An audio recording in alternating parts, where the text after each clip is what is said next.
بعد فأعوذ بالله من الشيطان الرجيم.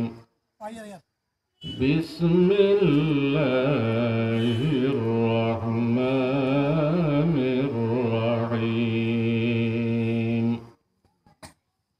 كنتم خير أمة أخرجت للناس تأمرون بالمعروف وتنهون عن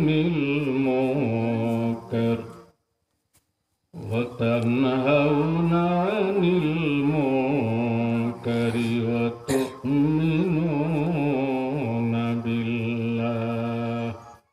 صدق الله العظيم. قال الله تعالى مخبرا وآمرا: إن الله وملائكته يصلون على النبي يا أيها الذين آمنوا صلوا عليه وسلموا تسليما. اللهم صل على سيدنا مولانا محمد وعلى آل سيدنا। যারা একটু সরে আছেন আপনারা সামনে দিকে অগ্রসরে বসুন, সামনের দিকে অগ্রসর হয়ে আপনারা যুবক ভাইয়েরা সামনের দিকে অগ্রসর হয়ে আমার সামনে আপনারা কাছাকাছি বসুন। পরবর্তীতে যারা আসবে ভালোভাবে বসতে পারবে, এই জন্য আপনারা একটু সামনের দিকে অগ্রসর হয়ে বসুন। যখন দুরূদ শরীফ পড়া হবে তখন উচ্চ কণ্ঠে মহব্বতের সাথে আপনারা দুরূদ শরীফ পড়বেন। আল্লাহুম্মা সাল্লি আলা সাইয়্যিদিনা মাওলানা মুহাম্মদ ওয়া আলা আলি সাইয়্যিদিনা মাওলানা মুহাম্মদ। चमक तुझसे पाते हैं सब पाने वाले, मेरा दिल भी चमका दे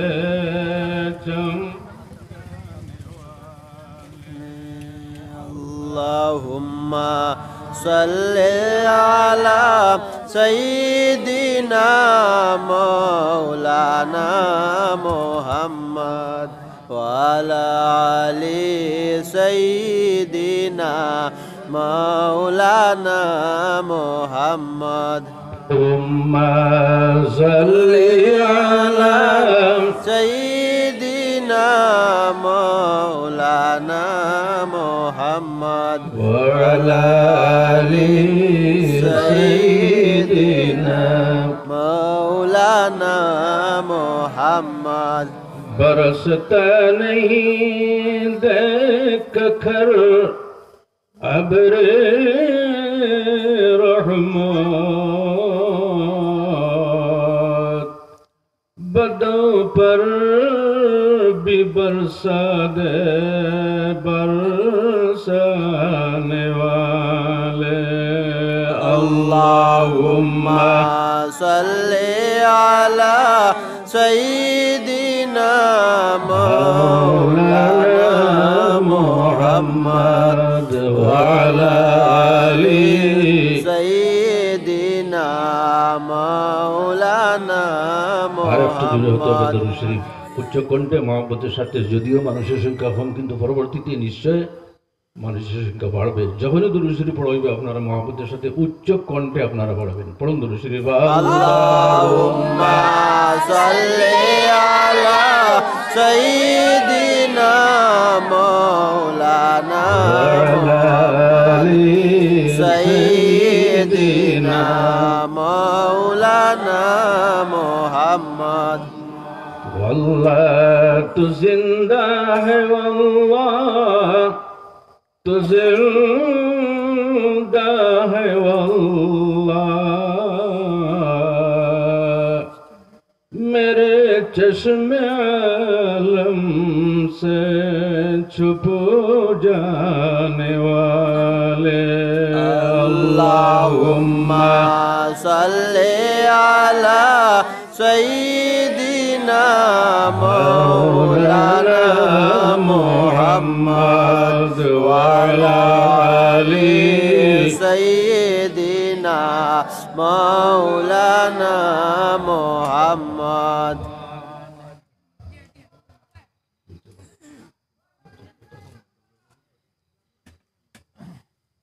হাইলাকান্দি বর্জপুর প্রথম খণ্ডের গ্রামে আয়োজিত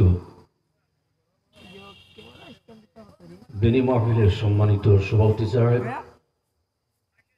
সবাই উপস্থিত, সম্মানিত মুরব্বিয়ান ইকরাম, বুদ্ধিজীবী, শিক্ষক মণ্ডলী, আমার যুবক ভাইয়েরা, বাড়িতে পর্দায় অবস্থানরত আমার মা বোনেরা, আপনাদের খেদমতে আবারও আমার আসসালামু আলাইকুম ওয়া রাহমাতুল্লাহ। যখন বসবেন আপনারা একটু সামনে আসুন, সামনে। প্রতিটি সবার আলাদা আলাদা নিয়ম আছে, কিন্তু ওয়াজ মাহফিল যেভাবে সভা থাকে, দিনী সভা, এই সভাগুলির নিয়ম হলো আপনার যখনই সভায় বসবেন তখন খাসে খাসে মিলে বসবেন। আল্লাহ সুবহানাহু ওয়া তাআলার কি শুকরিয়া আমরা আদায় করব। রব্বুল আলামিন আমাদেরকে যে ধর্ম দিয়েছেন, এই ধর্মের নাম হলো ইসলাম। জোরে আওয়াজ দেন, ইসলাম। ইসলাম। এই ইসলাম পরিপূর্ণ একটি ধর্ম, অসম্পূর্ণ নয়, কমপ্লিট একটি ধর্ম।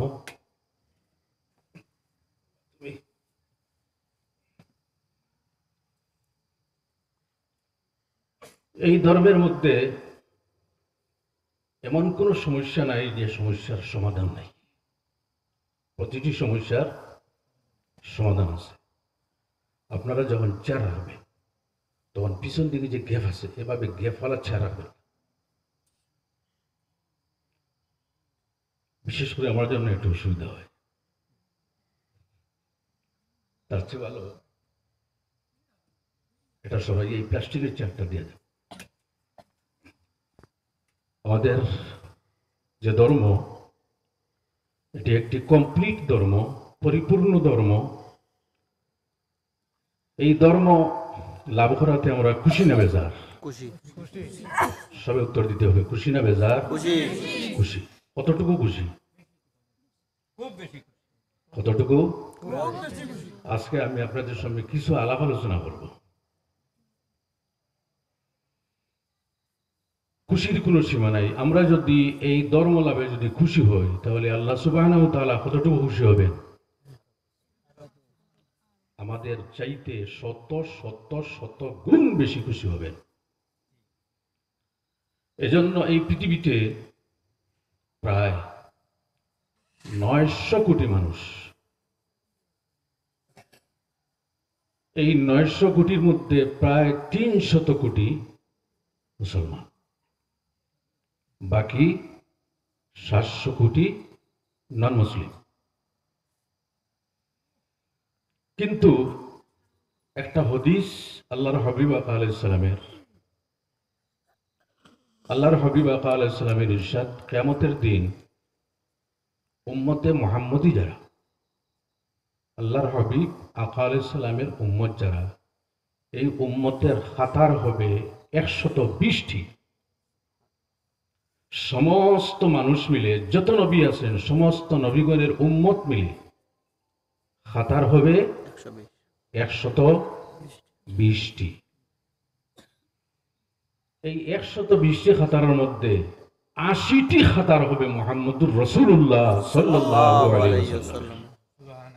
বাকি 40টি খাতারের মানুষ সমস্ত নবীগণের উম্মত মিলে। তার থেকে বোঝা যায় এই পৃথিবীতে যদিও আমরা কম, কিন্তু কিয়ামতের দিন আমরা কি হব? বেশি হব, সবচেয়ে বেশি। আমরা হলাম উম্মতে মুহাম্মদী সাল্লাল্লাহু আলাইহি ওয়াসাল্লাম। আমাদের দাম কতটুকু? যদিও আমরা এই পৃথিবীতে লাঞ্ছিত, বাঞ্ছিত, পত্তলিত,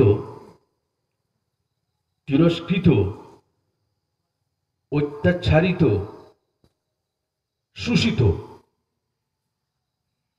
তবুও কিন্তু আল্লাহ সুবহানাহু ওয়া তাআলার কাছে উম্মতে মুহাম্মদীর সবচাইতে দাম বেশি। আমরা কতটুকু দাম আছে আল্লাহর কাছে যদি আমরা একটিবার চিন্তা করতাম যে আমাদের দাম কতটুকু, তাহলে হয়তো জীবনে আমাদের মধ্যে যে দুর্নীতি আছে এই দুর্নীতি কিছুটা বন্ধ হতো। কিন্তু আমরা আমাদের মান, ইজ্জত, দামগুলি আমরা জানি না। হাদিসে বর্ণিত আল খাসাইসুল কুবরা, ইমাম জালালউদ্দিন সুয়ুতী রহমতুল্লাহি তাআলা আলাইহির কিতাব, এই কিতাবের মধ্যে লেখা আছে হযরত মুসা কলিমুল্লাহ আলাইহিস সালাম আল্লাহর দরবারে দোয়া করেছিলেন যে আয় আল্লাহ, আমি তাওরাত কিতাবের মধ্যে আমি পড়লাম শেষ যুগের এক উম্মতের আলোচনা। এই উম্মতদের আমার উম্মত বানাইয়ে দেও। সুবহানাল্লাহ। সুবহানাল্লাহ। আখিরের জমানার নবীর উম্মত অন্যান্য নবীর উম্মত হওয়ার জন্য আল্লাহর দরবারে তারা অ্যাপ্লাই করেছেন। কি গুণ? তাওরীত কিতাবের মধ্যে রাসূলুল্লাহ যেভাবে প্রশংসা আছে, এভাবে আল্লাহর হাবিব আলাইহিস সালামের উম্মতেরও প্রশংসা আছে। ওল্ড টেস্টামেন্ট, নিউ টেস্টামেন্ট, ইনজিল, জবুর যেটা আছে দাউদ আলাইহিস সালামের উপর অবতীর্ণ হয়েছিল, এই জবুর কিতাবের মধ্যে উম্মতে মুহাম্মদীর এবং আল্লাহর হাবিব আলাইহিস সালামের প্রশংসা আছে। ইনজিল, এই ইনজিল কিতাবের মধ্যেও আল্লাহর হাবিব আলাইহিস সালামের প্রশংসা আছে এবং উম্মতে মুহাম্মদী সাল্লাল্লাহু আলাইহি ওয়াসাল্লামের প্রশংসা আছে। আর কোরআনে তো উম্মতে মুহাম্মদী নিয়ে আলোচনাও আছে। সুবহানাল্লাহ। সুবহানাল্লাহ। কি প্রশংসা! হযরত মুসা কলিমুল্লাহ আলাইহিস সালাম আল্লাহর দরবারে নিবেদন করেন, আল্লাহুম্মা ইন্নী ওয়াজাদতু ফিল আলওয়াহ উম্মাতাল হুমুল আখিরুন আস-সাবিকুন। আয় আল্লাহ, আমি তাওরীত কিতাবের মধ্যে পাইলাম একদল উম্মতি যারা শেষ যুগে আসবে, কিন্তু কিয়ামতের দিন সর্বপ্রথম তারা কিন্তু জান্নাতে প্রবেশ করবে। আমরা কিন্তু সবার শেষে, ঠিক কিনা? জয়। সবার শেষে। শেষে। আপনাদের জানা আছে যদি কোনো ওয়াজ মাহফিলের প্রধান গেস্ট হন, প্রথমে আসেন না শেষে আসেন? শেষে উত্তর দিব আপনারা একটু। আমার ভালো লাগে না আপনারা যারা এই যে মাঝে ফাঁক রাখা অবস্থায় যে আছেন, আপনারা একটু একটু সামনে দিকে করে সরান না। আমি বুঝতে পারতেছি আপনার এই যে সাউন্ড বক্সের নিকটে বসারও একটা কারণ আছে, তবুও কিন্তু বলতেছি আপনারা একটু একটু সামনের দিকে অগ্রসর।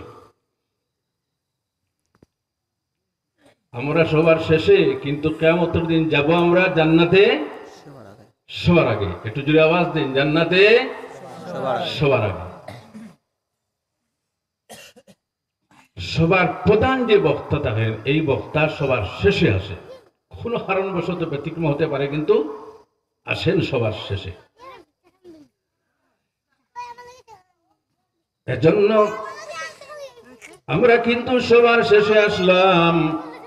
আমাদের আয়ু কিন্তু এত বেশি নয়, আমাদের উমর কিন্তু এত বেশি নয়। যেভাবে অন্যান্য নবীগণ এবং অন্যান্য নবীর উম্মতের আয়ু ছিল, হযরত আদম আলাইহিস সালামের আয়ু ছিল 960 বছর। কত বছর? 960 960 বছর আয়ু ছিল। হযরতে নূহ আলাইহিস সালামের বয়স ছিল 1350 বছর। কত বছর? 1350 বছর। এই পৃথিবীর মধ্যে সবচেয়ে যিনি বয়স পেয়েছেন এই ব্যক্তি হলেন জুলকারনাইন বাদশাহ ইস্কন্দর। এই বাদশার আয়ু ছিল 1600 বছর। কত বছর?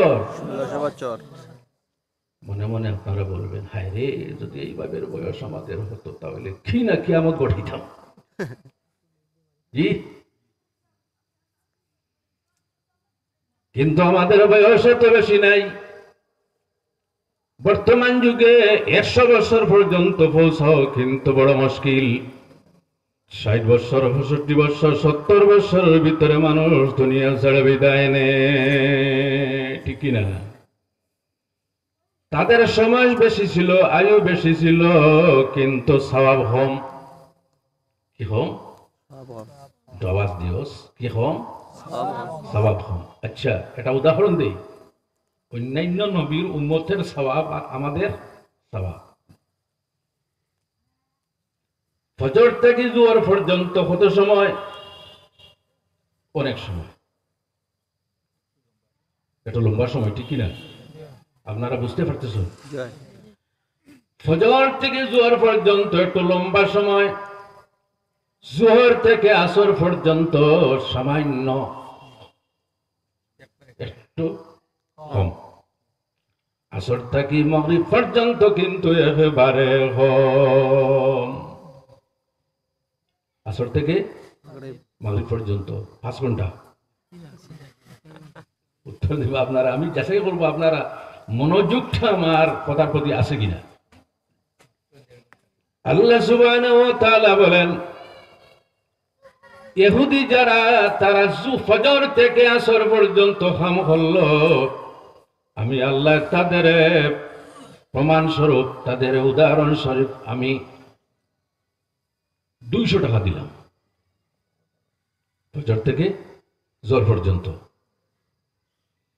খ্রিস্টান যারা জোহর থেকে আসর পর্যন্ত, খাস হলো আল্লাহ সুবহানাহু ওয়া তাআলা তাদেরও 200 টাকা দান করলেন উদাহরণস্বরূপ। আর উম্মতে মুহাম্মাদিয়া আসর থেকে মাগরিব পর্যন্ত খাস হলো, আল্লাহ সুবহানাহু ওয়া তাআলা বলেন আমি তাদেরকে 400 টাকা দান করব। সুবহানাল্লাহ। এখন যদি ইহুদ খ্রিস্টান যারা আছে তারা প্রশ্ন করে, আয় আল্লাহ, আমাদের মজুরি আর মুসলমানের মজুরি তো এক সমান নয়, আয় আল্লাহ তাদেরকে আপনি কেন বেশি দান করলেন? আল্লাহ সুবহানাহু ওয়া তাআলার উত্তর হবে, এটা আমার মর্জি। আমি যাদেরকে চাই বেশি সওয়াব দান করি, আর যাদেরকে চাই খাস বেশি করি আমি কম পরিশ্রম আপনার পারিশ্রমিক দেই। সুবহানাল্লাহ। আমাদের সওয়াব বেশি, টাইম কম। এজন্য আমার ভাইয়েরা, এই পৃথিবীতে আমরা সবচাইতে শেষে এসেছি, যদিও এই দুনিয়াতে আমরা বঞ্চিত। বঞ্চিত কিনা? এই দুনিয়াতে আমরা বঞ্চিত। আরো কয়েক মাস পরে কিন্তু গভর্নমেন্ট মাদ্রাসার মধ্যে কিন্তু কোরআন পড়া হবে না, হাদিস পড়া হবে না। কোরআন হাদিসের রিলেটেড যে সমস্ত সাবজেক্ট আছে এইগুলা আর পড়ানো হবে না, বন্ধ হচ্ছে। কয়েকদিন পরে কিন্তু প্রাইভেট মাদ্রাসা যেগুলি আছে সেইগুলিতে হাত দেবে। আপনারা শুনতেছেন তো? এজন্য আমার ভাইয়েরা, শক্তি আছে, বল আছে, আমাদের করার কোনো কিছু নেই, কিন্তু আমাদের যেগুলি আছে সেগুলি কিন্তু আমরা আঁকড়িয়ে ধরতে চাই, ঠিক কিনা? শক্তভাবে আমরা ধরে রাখতে চাই। আমরা সবার শেষে আসলাম, কিন্তু আমাদের দাম সবচাইতে বেশি। উম্মতে মুহাম্মদের দাম কতটুকু বেশি। আমার যত কথাগুলি আছে প্রত্যেক কথার সঙ্গে আমি অন্য কথার সম্পর্ক আমি জুড়ব। আমি আপনাদের সম্মুখে একটা উদাহরণ দান করি। আল্লাহর হাবিব আলাইহিস সালামের নাম তাওরাত কিতাবের মধ্যে 9টি জায়গায় আছে। কয়টি জায়গায়? 9টি। বনি ইসরাইলের মধ্যে একজন মানুষ ছিল, আসাল্লাহ মিআতাই সানাতিন, 200 বছর পর্যন্ত আল্লাহর নাফরমানি হলো। সুম্মা মাতা, তারপরে মারা গেল। দেশের কোন মানুষ তাকে ভালোবাসে না, গ্রামের কোন মানুষ সেই ব্যক্তিকে ভালোবাসে না। 200 বছরের নাফরমান, নাউজুবিল্লাহি মিন যালিক। তারপরে মারা গেল। মারা যাওয়ার পরে গ্রামের মানুষ, দেশের মানুষের সিদ্ধান্ত হলো ওই ব্যক্তিকে আমরা দাফন করব না, গোসল দেব না, কাফন পরিধান করাইব না, 8 পর্যন্ত স্তূপে আমরা রেখে দিব, যাতে জন্তু জানোয়ার সেই ব্যক্তিকে খেয়ে ফেলে। আল্লাহ সুবহানাহু ওয়া তাআলার আমাদের সঙ্গে মায়া আছে। একটু জোরে আওয়াজ দিন, মায়া আছে। অনেক কিছু আমাদের জন্য ফ্রি আছে, কোনো দাম দিতে লাগে না, কোনো টাকা দিতে লাগে না, কোনো চান্স দিতে লাগে না। ফ্রি আল্লাহ পৃথিবীতে রাখছেন অনেক কিছু। 200 বছরের নাফরমান, ওদিকে মানুষের কাছে সে লোকপ্রিয় থাকবে না ঘৃণিত থাকবে? ঘৃণিত।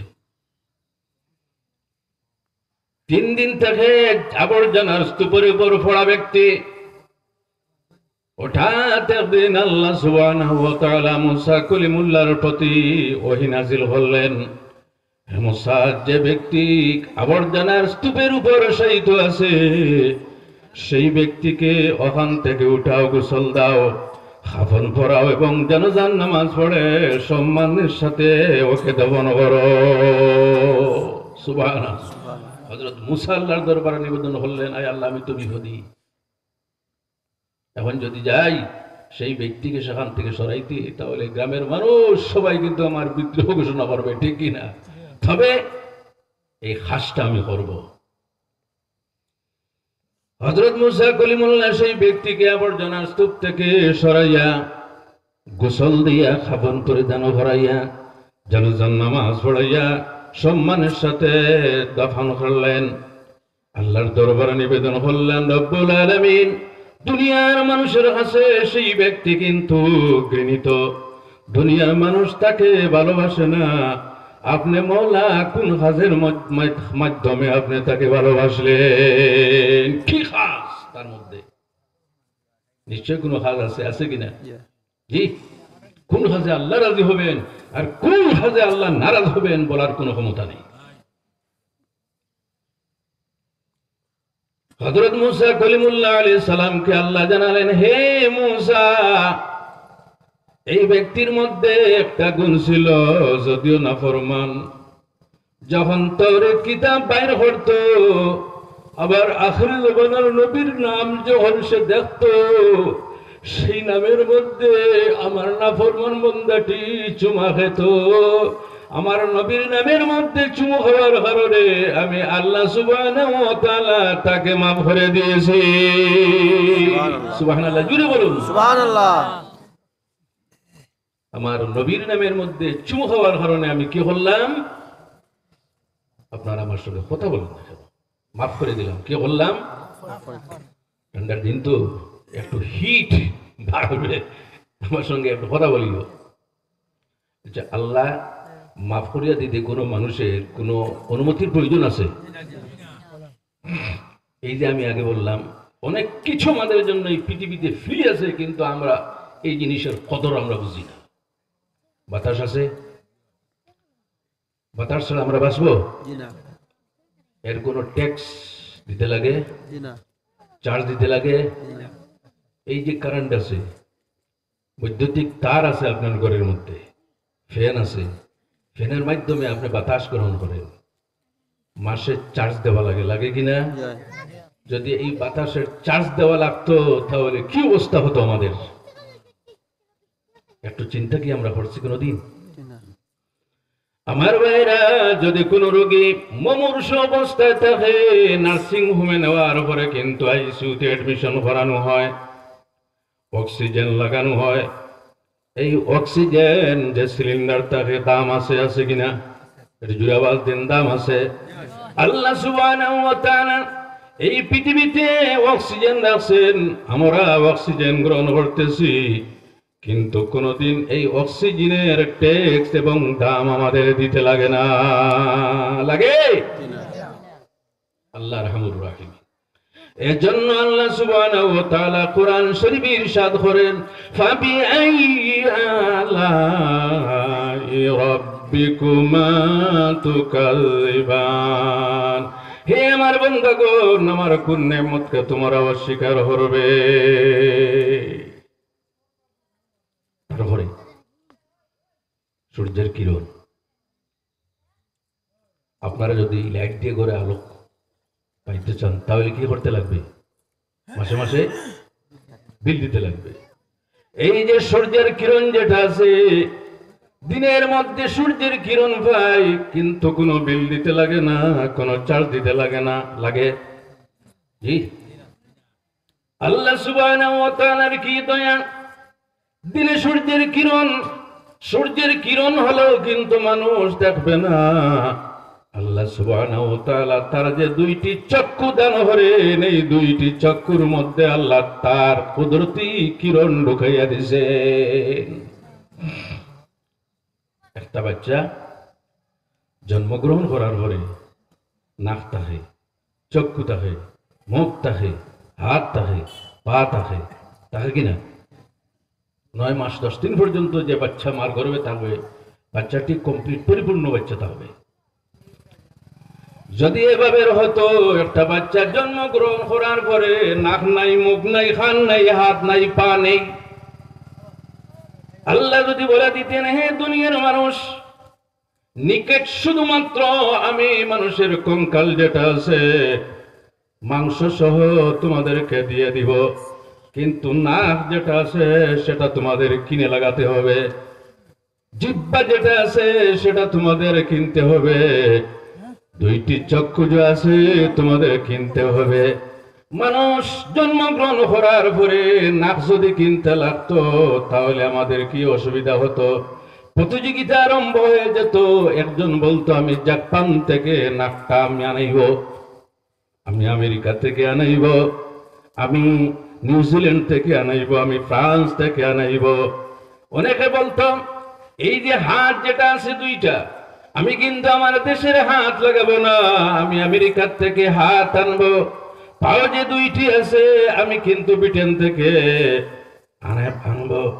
গতিকে এই যে দেশ থেকে নাক আসতে আসতে, হাত আসতে আসতে, পা আসতে আসতে তোমার অবস্থা খারাপ, ঠিক না? এই যে দুইটা চক্ষু আছে, এই চক্ষুর মধ্যে আল্লাহ কি কুদরতি ব্যাটারি ফিট করে দিয়েছেন। মার গর্ভে থাকার সময় সবকিছু আল্লাহ বাচ্চার মধ্যে দিয়ে দেন। যখন এই বাচ্চা দুনিয়াতে আসলো, আসার পরে কিন্তু মাকেও দেখে, বাবাকেও দেখে, কিন্তু সে পরিচয় পায় না। আচ্ছা, কোনোদিন আপনার চোখের ব্যাটারি কি আপনি পরিবর্তন করেছেন? জি না। যদি কিনার প্রয়োজন পড়তো, তাহলে কি অবস্থা হতো? চার্জ দেওয়ার প্রয়োজন যদি হতো, তাহলে কি অবস্থা হতো? এই যে নাক যেটা আছে, নাকের মধ্যে আল্লাহ কুদরতি রাডার ফিট করে দিয়েছেন। কি রাডার আছে কিনা? রাডার, কুদরতি রাডার। মুখের নিকটে নাক, মুখের নিকটে না দূরে? এটা যদি আওয়াজ দেন, দূরে না নিকটে? মুখের নিকটে নাক। কোন খাদ্য যখন মুখের নিকটে আপনি আনলেন, আনার সঙ্গে সঙ্গে নাক যেটা আছে রাডার, এই রাডারের মধ্যে বোঝা যায় খাদ্যটি সুস্বাদু না অসাধু। জি, এই রাডারের মাধ্যমে আমরা বুঝতে পারি খাদ্যটা ভালো না খারাপ। তারপরে সঙ্গে সঙ্গে আমরা মুখ বেবস করাই, ঠিক কিনা? এই যে মুখের মধ্যে জিহ্বা আছে, কয় ইঞ্চি লম্বা? 1.5 ইঞ্চি না 2 ইঞ্চি? ফর এক্সাম্পল 1.5 ইঞ্চি। মুখের মধ্যে যে জিহ্বা আছে 1.5 ইঞ্চি হোক অথবা 2 ইঞ্চি হোক অথবা 2.5 ইঞ্চি হোক, এই জিহ্বাটিকে আল্লাহ সুবহানাহু ওয়া তাআলা পৃথিবীর সবচাইতে উত্তম টেস্টার বানিয়ে দিয়েছেন। কি টেস্টার? কারেন্ট পরিচয় টেস্টার আছে কিনা? এটার মধ্যে কি টেস্টার, কি পাওয়ার আল্লাহ দিয়ে দিয়েছে। কোরআন শরীফে আল্লাহ সুবহানাহু ওয়া তাআলা বলেন, আলাম নাজআল লাহু আইনাইনি ওয়া লিসানান ওয়া শাফাতাইন। আমি কি মানব জাতিকে 2টি চক্ষু দান করি নাই? আমি কি মানব জাতিকে তার জন্য সুন্দর একটি জিহ্বা দান করি নাই? চক্ষু কয়টি? নাক কয়টা? কান কয়টা? দাঁত কয়টা? প্রায় 32টার। জিহ্বা কয়টা? হাত কয়টা? পা কয়টা? 2টা। এখন যদি আপনি জিজ্ঞাসা করো, আল্লাহ সবকিছু জোড়া জোড়া, জিহ্বা বেজোড়া একটা, জি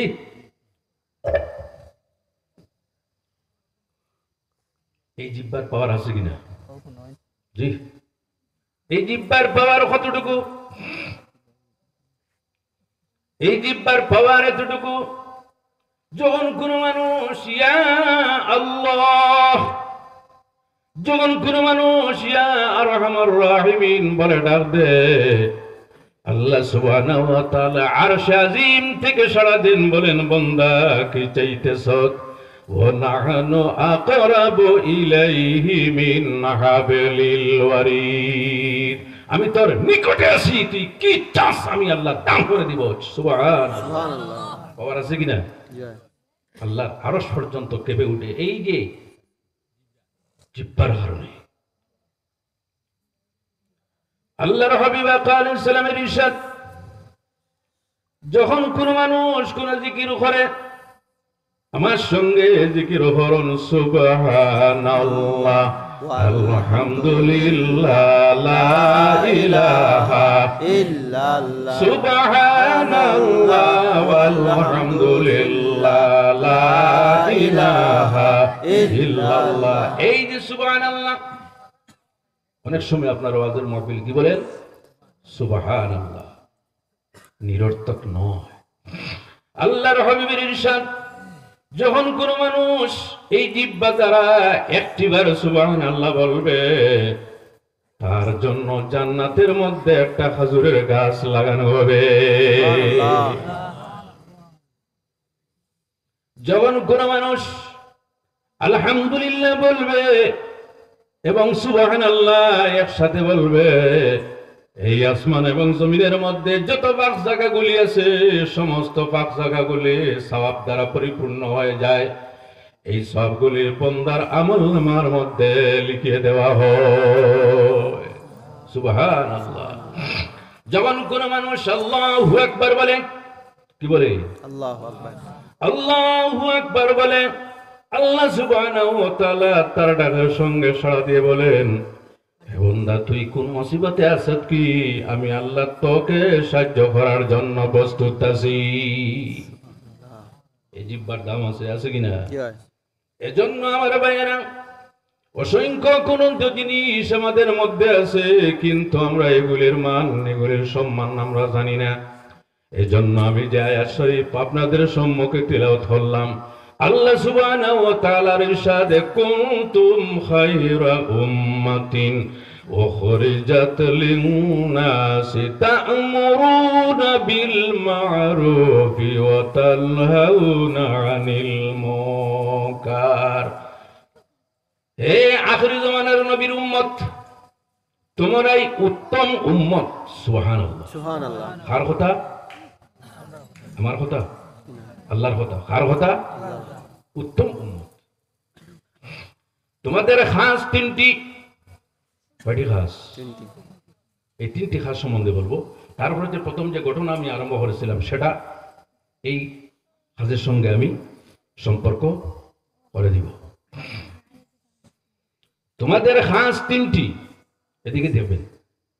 কোনো মেহমান কোনো অতিথি আসলে পরে আপনারা এদিকে সেদিকে দেখবেন না, আমার দিকে আপনারা দেখবেন। তোমাদের তিনটি কাজ, উখরিজাত লিন্নাস তা'মুরুনা বিল মা'রুফ, তোমাদের একটি কাজ হলো ভালো কাজের উপদেশ দেওয়া। সুবহানাল্লাহ। আমাদের প্রত্যেকের এই আয়াতের মধ্যে তিনটা দায়িত্ব। এই তিনটা দায়িত্বের মধ্যে একটা দায়িত্ব হলো ভালো কাজের উপদেশ দেওয়া। ভালো কাজের কি দেওয়া? উপদেশ। উপদেশ। ভালো কাজ কাকে বলে? ভালো কাজ কাকে বলে? আমি তো একজন টিচার মানুষ, তো এই জন্য প্রত্যেকটা জিনিস আমার ভাঙতে লাগে। ভালো কাজ কাকে বলে? ভালো কাজ যেটা শরীয়ত সম্মত, যেটা আলহামদুলিল্লাহ মুরব্বীকে সম্মান কিভাবে দিতে হয় আজকে প্রমাণ দিলেন। ভালো কাজ কাকে বলে? আপনার ইচ্ছা মতো নয়, যে কাজ শরীয়ত সম্মত সেটা হলো ভালো কাজ। ফজরের ফরজের 6 রাকাত নামাজ, 2 রাকাত, সবে বলুন 6 রাকাত। 2 রাকাত। পড়ি কি না পড়ি বলতে তো পারবো। 6 রাকাত। 2 রাকাত। এখন যদি কোনো মানুষ মনে করে আমি 2 রাকাত কেন পড়বো, এত ভালো কাজ, আমি ফজরের 4 রাকাত পড়বো, গুনাহ হবে না নাকি হবে? গুনাহ হবে। কি হবে? গুনাহ হবে। কোনো অসুবিধা নেই, গুনাহ হবে না নাকি হবে? গুনাহ হবে। আচ্ছা, আমার ভাষা বুঝতে আপনাদের অসুবিধা হইতেছে। জি না। ফজরের ফরজ যদি কোনো মানুষ বলে 2 রাকাত নয় আমি 4 রাকাত পড়বো, তাহলে সে গুনাহগার হবে। কারণ আপনার মর্জি মতো যদি আপনি ভালো বলো তাহলে হবে না, আল্লাহ বলতে হবে। আল্লাহ সুবহানাহু ওয়া তাআলা বলে দিয়েছেন নবীর মাধ্যমে, ফজরের নামাজের ফরজের 2টি রাকাত আছে। এভাবে ভালো কাজের কোনো সীমা নেই, মন্দ কাজের কোনো সীমা নেই। বড়র চাইতে বড় ভালো কাজ আছে, ছোটর চাইতে ছোট ভালো কাজ আছে। আপনি রাস্তায় যখন হাঁটিয়া যাইতেছেন, যাওয়ার সময় দেখতে পেলেন একটা চুকা পাথর, এই পাথর যদি আপনি সরিয়ে দেন, যদি এই পাথরটা রাস্তায় থাকে তাহলে মুসলমান কষ্ট পাবে, মানুষ কষ্ট পাবে। এই উদ্দেশ্য করে যদি পাথরটিকে আপনি সরিয়ে দেন, আল্লাহ সুবহানাহু ওয়া তাআলা আপনাকে একটা সৎকার সমতুল্য সওয়াব দান করবে। সুবহানাল্লাহ। সুবহানাল্লাহ। সুবহানাল্লাহ। এই কাজ করতে আমরা রাজি আছি? আমাদের মধ্যে তো দুশমনী, দুইজনের মধ্যে দুশমনী যদি থাকে তাহলে সে চাইবে পাথর এখানে রড গাড়িয়ে রাখবো, যার কারণে আমরা ধ্বংস হইতেছি। ঠিক কিনা আমার ভাইরা? ইমাতাতুল আযা সাদাকাতুন, রাস্তার মধ্যে কষ্টদায়ক কোন জিনিস যদি কোনো মানুষ পায়, আর এই কষ্টদায়ক জিনিস যদি সরিয়ে দেয় তাহলে সৎকার সমতুল্য সওয়াব আছে। একেবারে ছোট্ট একটি কাজ, কোনো কষ্ট আছে? জি, কোনো কষ্ট নেই। এভাবে আপনি রাস্তার দিকে হাঁটিয়ে যাইতেছ, যাওয়ার সময় দেখতে পাইলেন একজন দুর্বল ব্যক্তি হাঁটতে পারতেছে না, একজন উইক ব্যক্তি হাঁটতে পারতেছে না। ওই ব্যক্তিকে যদি আপনি সামান্য সাহায্য করেন, তাহলে এই সাহায্য করার কারণে আল্লাহ সুবহানাহু ওয়া তাআলা আপনার জন্য সাহায্যকারী হবেন। আমার কথা নয়, হাদিসে বর্ণিত, ইন্নাল্লাহা ফি আউনিল আবদি মা দামাল আবদু ফি আউনি আখি। যখন কোন বান্দা অন্য বান্দার জন্য সাহায্যকারী হয়, তখন আল্লাহ রব্বুল আলামিন তার জন্য সাহায্যকারী হয়ে যান। তারপরে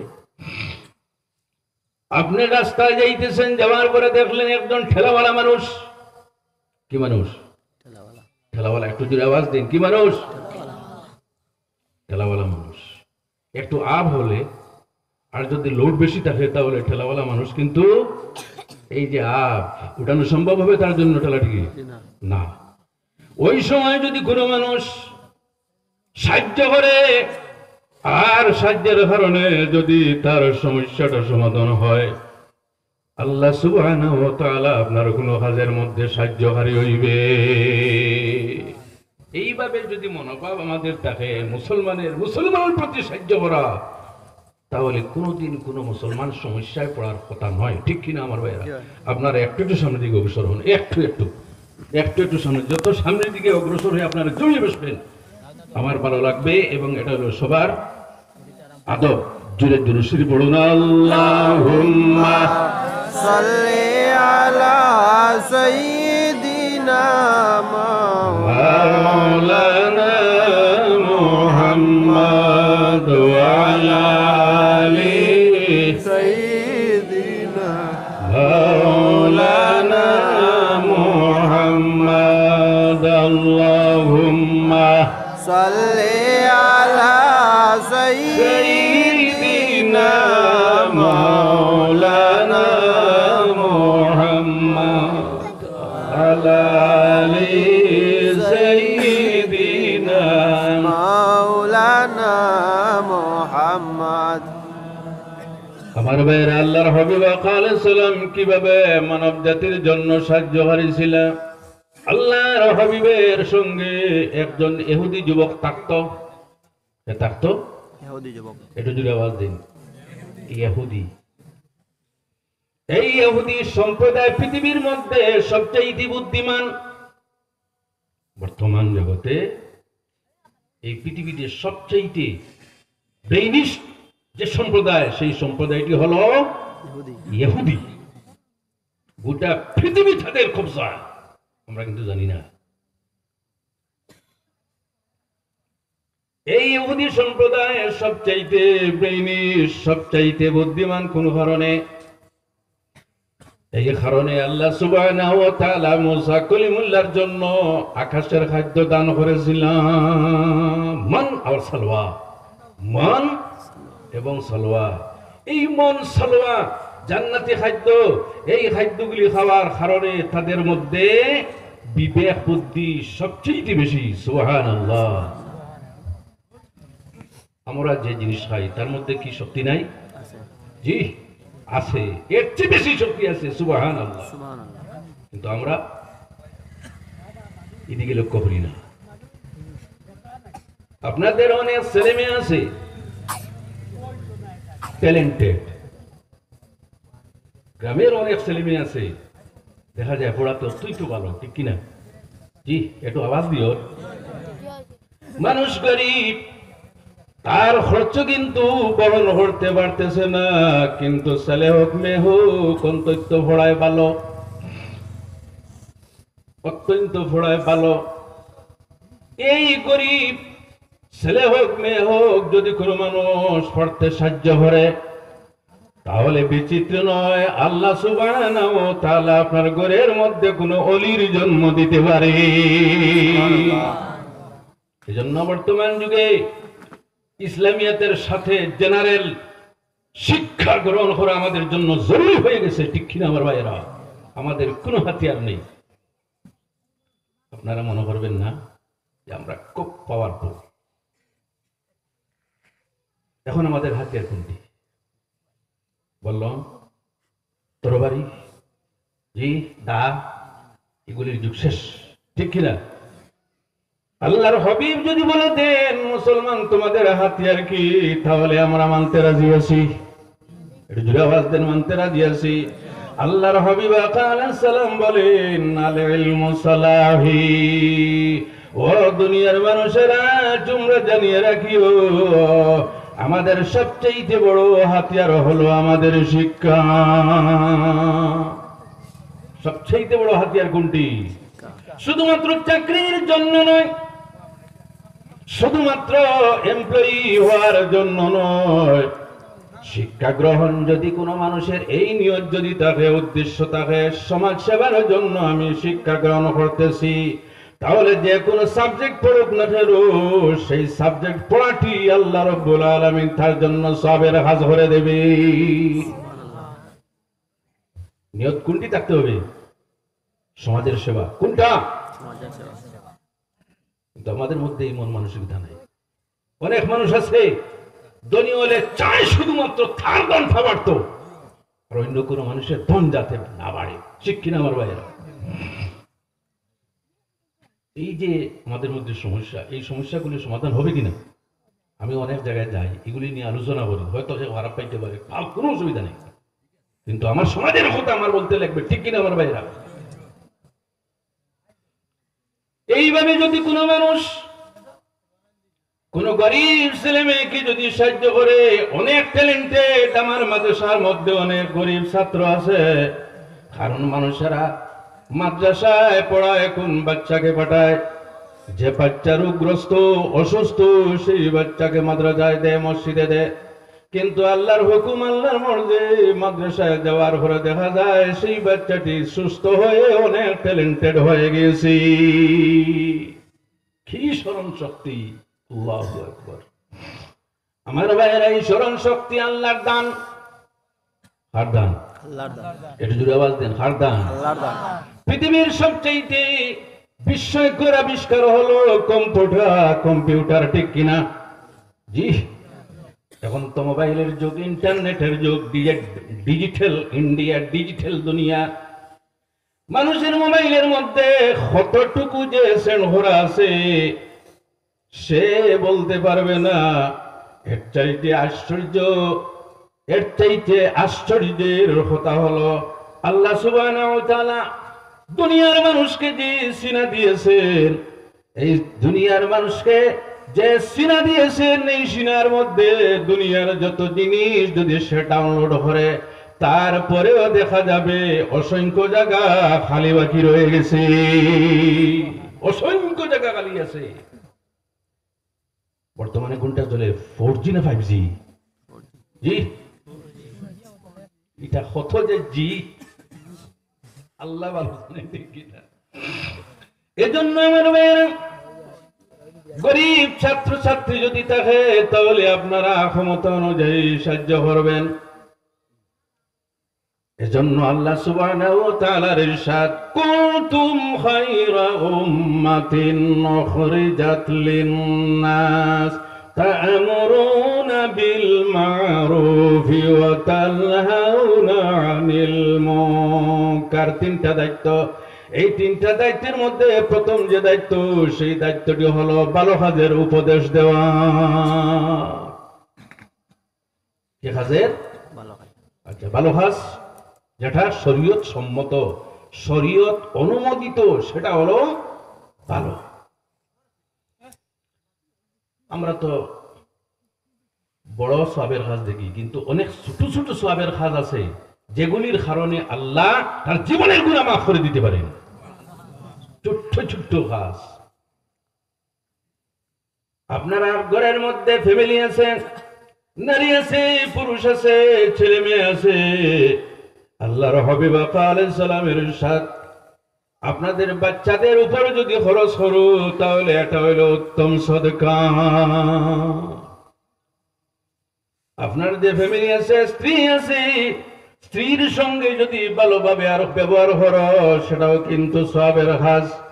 এজন্য আল্লাহর হাবিব আলাইহিস সালাম কোনদিন কোন স্ত্রীর উপর অত্যাচার করেন নাই, মারধর করেন নাই, গালাগালি করেন নাই। আল্লাহর হাবিব আলাইহিস সালামের আদর্শ এমন আকর্ষণীয় ছিল, আল্লাহর হাবিব আলাইহিস সালামের কথা শুনে অনেক মানুষ কলিমা পড়ে মুসলমান হয়ে যেত। বলতেছিলাম, একজন ইহুদি নবীজির সঙ্গে খাদিম হিসাবে থাকত। ভালো মানুষের সঙ্গে থাকলে মানুষ নিশ্চয়ই ভালো হয়, ঠিক কিনা? আর যদি খমিন মানুষ থাকে, তার সঙ্গে কোনো মানুষ যদি থাকে, তাহলে খমিনদের কিছুটা অংশ তার মধ্যে আসবে, ঠিক কিনা আমার ভাইয়েরা? থাকতো হার সঙ্গে, নবীজির সঙ্গে। আল্লাহু আকবার। আল্লাহর পরে যার স্থান নবীজির সঙ্গে থাকতো, থাকতে থাকতে নবীজির সঙ্গে তার অন্তরের মধ্যে নবীজির মহব্বত সৃষ্টি হয়ে গেছে। আল্লাহু আকবার। কি সৃষ্টি হলো? মহব্বত। এই মহব্বত সৃষ্টি হওয়ার কারণে বাড়িতে থাকতে পারে না, কোনো কাজে থাকতে পারে না। নবীজির মহব্বতের আকর্ষণে সে নবীজির খেদমতে আসতো। আসার ফলে কি হলো, কোন সময় মসজিদে নববীতে ঝাড়ু দিত, আল্লাহর হাবিবের কোনো খাস সমাধান করিয়ে দিত, আল্লাহর হাবিবের খেদমত করত। একবার দেখা গেল আল্লাহর হাবিব আলাইহিস সালামের খেদমতে কয়েকদিন আসতে পারল না। আল্লাহর হাবিব জিজ্ঞাসা করলেন, ইহুদি যুবক কোন কারণে আমার নিকটে আসে না? আল্লাহর হাবিবকে জানানো হলো, ইয়া রাসূলুল্লাহ, আজকে দীর্ঘ কয়েকদিন থেকে অসুস্থ, বিছনাতে শায়িত অবস্থায় আছি। দেখেন আল্লাহর হাবিবের আদর্শ। আমরা তো কোনো ধনী মানুষ যদি অসুস্থ হয় তাহলে তারে আমরা দেখতে যাই, ঠিক কিনা? আর কোনো গরিব মানুষ যদি অসুস্থ হয় তাহলে তাকে দেখতে আমরা যাই না, ঠিক কিনা আমার ভাইরা? সবার কথা বলতেছি না, কিছু কিছু মানুষের মধ্যে হয়তো এই স্বভাবটা থাকতে পারে। আল্লাহর হাবিব কয়েকজন সাহাবা সহ তার ঘরের মধ্যে গিয়া যখন পৌঁছিলেন, পৌঁছার পরে দেখতে পেলেন সেই ব্যক্তি বিছানায় শায়িত। আল্লাহর হাবিবকে দেখার সঙ্গে সঙ্গে নয়ন জল জল ছেড়ে ক্রন্দন আরম্ভ করতেছে। ইয়া রাসূলুল্লাহ, নবীজি, আজকে কয়েকদিন থেকে আপনার সঙ্গে আবার দেখা হইলাই। আমি অসুস্থ, নবীজির খবর কিন্তু সংগ্রহ করা আমার জন্য সম্ভব হয়ে গেছে। তাই আজকে দীর্ঘদিন থেকে বিছানায় শায়িত আছি। ইয়া রাসূলুল্লাহ, আপনি কিন্তু আমাকে ক্ষমা করবেন। সে কিন্তু তখনও মুসলমান হয় নাই। আল্লাহর হাবিব আলাইহিস সালাম বলেন, হে বন্ধু, দীর্ঘদিন পর্যন্ত আমার সেবা তুমি করলাই, আমার সঙ্গে তুমি থাকছ। আজকে আমি তোমাকে একটি কথা বলতেছি, সেই কথা হলো, আমার যদি একটি কথা যদি তুমি মানো তাহলে কিয়ামতের দিন জান্নাতের জামিনদার আমি রাসূলুল্লাহ হয়ে যাব। একটা কথা যদি মানো,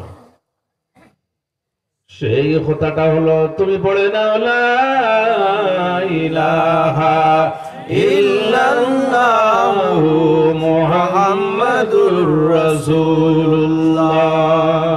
সে বলল, পড়তে আমার বাধা নেই, তবে আমার বাবার অনুমতিটা আমি গ্রহণ করিনি। আর অনুমতি বাবার সামনে বাবা দাঁড়িয়ে বাবার কাছে অনুমতি চাইলেন। বাবা, দীর্ঘদিন পর্যন্ত যার সেবা আমি করলাম, সেই সত্তা আমার ঘরে উপস্থিত। যে কথা আমাকে বলেছেন, আপনি যদি অনুমতি দাও তাহলে সঙ্গে সঙ্গে আমি পড়ে নিব। বাবা বললেন, হে আমার ছেলে, আমার অনুমতি নেওয়ার প্রয়োজন নেই। যদি তুমি চাও তাহলে মুহাম্মদুর রাসূলুল্লাহর কলিমা তুমি পড়ে নিতে পারো। সেই মুহূর্তে ওই ইহুদি ব্যক্তি আল্লাহর নবীর সামনে পড়লো, লা ইলাহা ইল্লাল্লাহু মুহাম্মাদুর রাসূলুল্লাহ। সবাই বলেন, লা ইলাহা ইল্লাল্লাহ, লা ইলাহা ইল্লাল্লাহ, লা ইলাহা ইল্লাল্লাহু মুহাম্মাদুর রাসূলুল্লাহ। সঙ্গে সঙ্গে কলিমা পড়ে মুসলমান হয়ে গেলেন। নামাজ পড়ার সুযোগ ছিল? একটু জোরে আওয়াজ দেন। নামাজ পড়ার কোনো সুযোগ ছিল? রোজা রাখার সুযোগ ছিল? যাকাত দেওয়ার কোনো সুযোগ ছিল?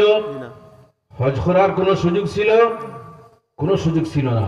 আল্লাহ হাবিব বলেন, হে দুনিয়ার মানুষ, যদি কোনো জান্নাতি মানুষের জানাজার নামাজ পড়তে চাও তাহলে সেই ব্যক্তির জানাজার নামাজে তোমরা উপস্থিত হও। সুবহানাল্লাহ, জোরে বলুন। যদি কোনো মানুষের জানাজার নামাজে শরীক হতে চাও আর জানাজার নামাজ পড়ে যদি তোমরা জান্নাতি হতে চাও তাহলে এই ব্যক্তির জানাজার নামাজে তোমরা উপস্থিত হও। সুবহানাল্লাহ, এটা জোরে আওয়াজ দেন তো আপনারা, সুবহানাল্লাহ। এজন্য আমার ভাইরা, জানাজার নামাজে গেলে সওয়াব আছে না ক্ষতি আছে? সওয়াব আছে। একটু যদি আওয়াজ দেন, সওয়াব আছে? আছে। কতটুকু সওয়াব আছে?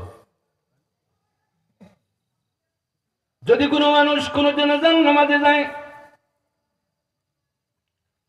জানাজার নামাজ পড়ে সেই ব্যক্তি যদি ফিরে আসে তাহলে সেই ব্যক্তির জন্য এক কিরাত সওয়াব আছে।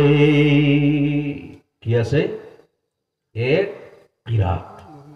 আমি কি শব্দ উচ্চারণ করলাম? কিরাত। আপনারা উচ্চারণ করেন, কিরাত কিরাত,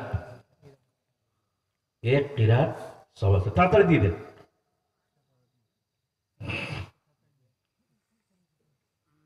আমাদের এদিকে লক্ষ্য করবেন, যদি কোনো মানুষ জানাজার নামাজে শরীক হয়, শরীক হয়ে যদি সে ফিরে আসে, তাহলে এক কিরাত সওয়াব তার জন্য আছে। আল্লাহর হাবিব আলাইহিস সালামকে জিজ্ঞাসা করা হলো, ইয়া রাসূলুল্লাহ, এক কিরাত কি? আল্লাহর হাবিব আলাইহিস সালাম বলেন, এক কিরাত হলো এক উহুদ পাহাড়ের সমতুল্য। উহুদ পাহাড় কতটুকু লম্বা? যারা হাজী সাহেব তারা দেখছেন উহুদ পাহাড়, ঠিক কিনা? এখানে হাজী সাহেব আছেন? আলহামদুলিল্লাহ। 9 কিলোমিটার লম্বা। আল্লাহু আকবার। কয় কিলোমিটার লম্বা? 9 কিলোমিটার। এই 9 কিলোমিটার লম্বা পাহাড় এক কিরাত। অর্থাৎ যদি কোনো মানুষের জানাজার নামাজ পড়ে বাড়িতে অথবা তার কর্মে ফিরে আসে, তাহলে এক কিরাত সওয়াবের মালিক হবে। আর যদি কোনো মানুষ জানাজার নামাজে শরীক হয়ে দাফন পর্যন্ত তার সঙ্গে থাকে, তাহলে 2 কিরাত সওয়াবের মালিক হয়ে গেল। সুবহানাল্লাহ। অর্থাৎ 2 উহুদ পাহাড়ের সমতুল্য সওয়াবের মালিক সে হয়ে গেল। আল্লাহু আকবার। সব আছে কিনা? জয়। এজন্য যথাসম্ভব আপনারা জানাজার নামাজে সুযোগ থাকলে যাওয়ার এই সুযোগটা হাতছাড়া করবেন না। যাই হোক, আল্লাহ রাব্বুল আলামিন সালাম বলেন, আপনার পরিবারের মধ্যে স্ত্রী আছে, বাচ্চারা আছে। এই বাচ্চাদের মধ্যে হয়তো কোনো বাচ্চা আছে তার বাবা নেই, এতিম আছে কিনা? এতিমের প্রতি কিন্তু আমরা দয়াবান থাকি না। অনেক মানুষ আছে এতিমের হোক আত্মসাৎ করতে চায়। তার অধীনে যদি কোনো এতিম ছেলে মেয়ে থাকে, বড় হওয়া পর্যন্ত তার সমস্ত মাল কিন্তু আত্মসাৎ করে ফেলে।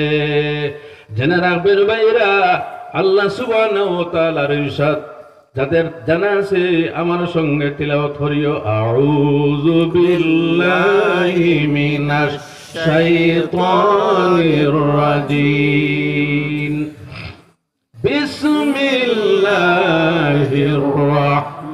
রাহমানির রাহিম। যারা এতিমের মাল ভক্ষণ করবেন,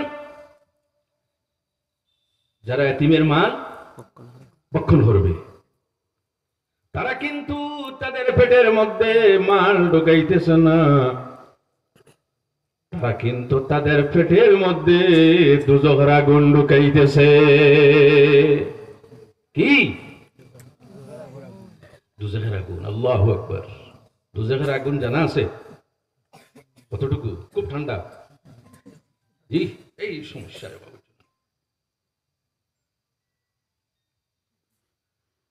কতটুকু গরম? হাত ঢুকানো যাবে? আল্লাহর হাবিবকে জিজ্ঞাসা করেছিল, ইয়া রাসূলুল্লাহ, দুজখের আগুনের পাওয়ার কতটুকু? আমাদের দুনিয়ার যে আগুন আছে, এই আগুনের মধ্যে কোনো মানুষ হাত ঢুকাইতে পারবে না, কোনো কাপড় ঢুকাইতে পারবে না, জ্বলিয়ে ভস্ম হয়ে যাবে। আল্লাহর হাবিব বলেন, আগুন 1000 বছর পর্যন্ত জ্বালিয়ে রাখা হলো, এই আগুনের রং হলো কিন্তু সাদা। 1000 বছর পর্যন্ত প্রজ্বলিত করে রাখা হলো, সেই আগুনের কালারটা হলো কি? সাদা। একটু সুযোগ দিবেন। মাওলানা ثم মুহাম্মদ। وقد علي 1000 سنة فاحمرت। আবার 1000 বছর পর্যন্ত জ্বালিয়ে রাখা হলো, তারপরে এই আগুনের রং হলো লাল। কি হলো? লাল। লাল। দুজখের আগুনের কথা বলতেছি। ثم وقد علي 1000 سنة فاسودت। তারপরে আরো 1000 বছর পর্যন্ত জ্বালিয়ে রাখা হলো, তারপরে এই আগুনের রংটা হলো কালো।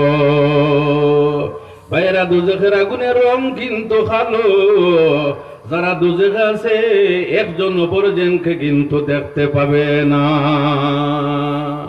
এজন্য আপনার বাড়ির মধ্যে আপনার ঘরে ফ্যামিলি আছে, আল্লাহর হাবিব আলাইহিস সালামের আদর্শ ছিল কোনদিন কোনো ফ্যামিলির সঙ্গে ঝগড়া হয় নাই। কোন সময় যদি কোনো মনোমালিন্য হতো তাহলে সঙ্গে সঙ্গে সমস্যা সমাধান করে ফেলতেন। এজন্য আমাদের স্ত্রীর সঙ্গে পরিবারের সঙ্গে কোনো সময় মনোমালিন্য হয় কিনা?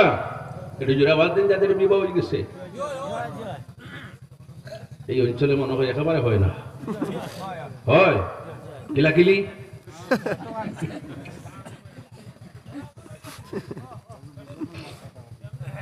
যাই হোক, হয়তো টুকটাক। এক বাড়ির মধ্যে স্বামী স্ত্রীর মধ্যে দ্বন্দ্ব। কি দ্বন্দ্ব? মশারি টাঙ্গানো নিয়া। স্বামী বলতেছে সমস্ত দিন অফিসের কাম করে আমি বাড়িতে আসলাম, মশারিটা টাঙ্গিয়ে দাও। স্ত্রী বলতেছে আপনি তো অফিসে আর আমি বাড়িতে গিয়ে কাজ করছি, তুমি আমার মশারিটা টাঙ্গিয়ে দাও, আমি তোমার মশারি টাঙ্গিয়ে দিব। এবার হার মানতে রাজি হয় না,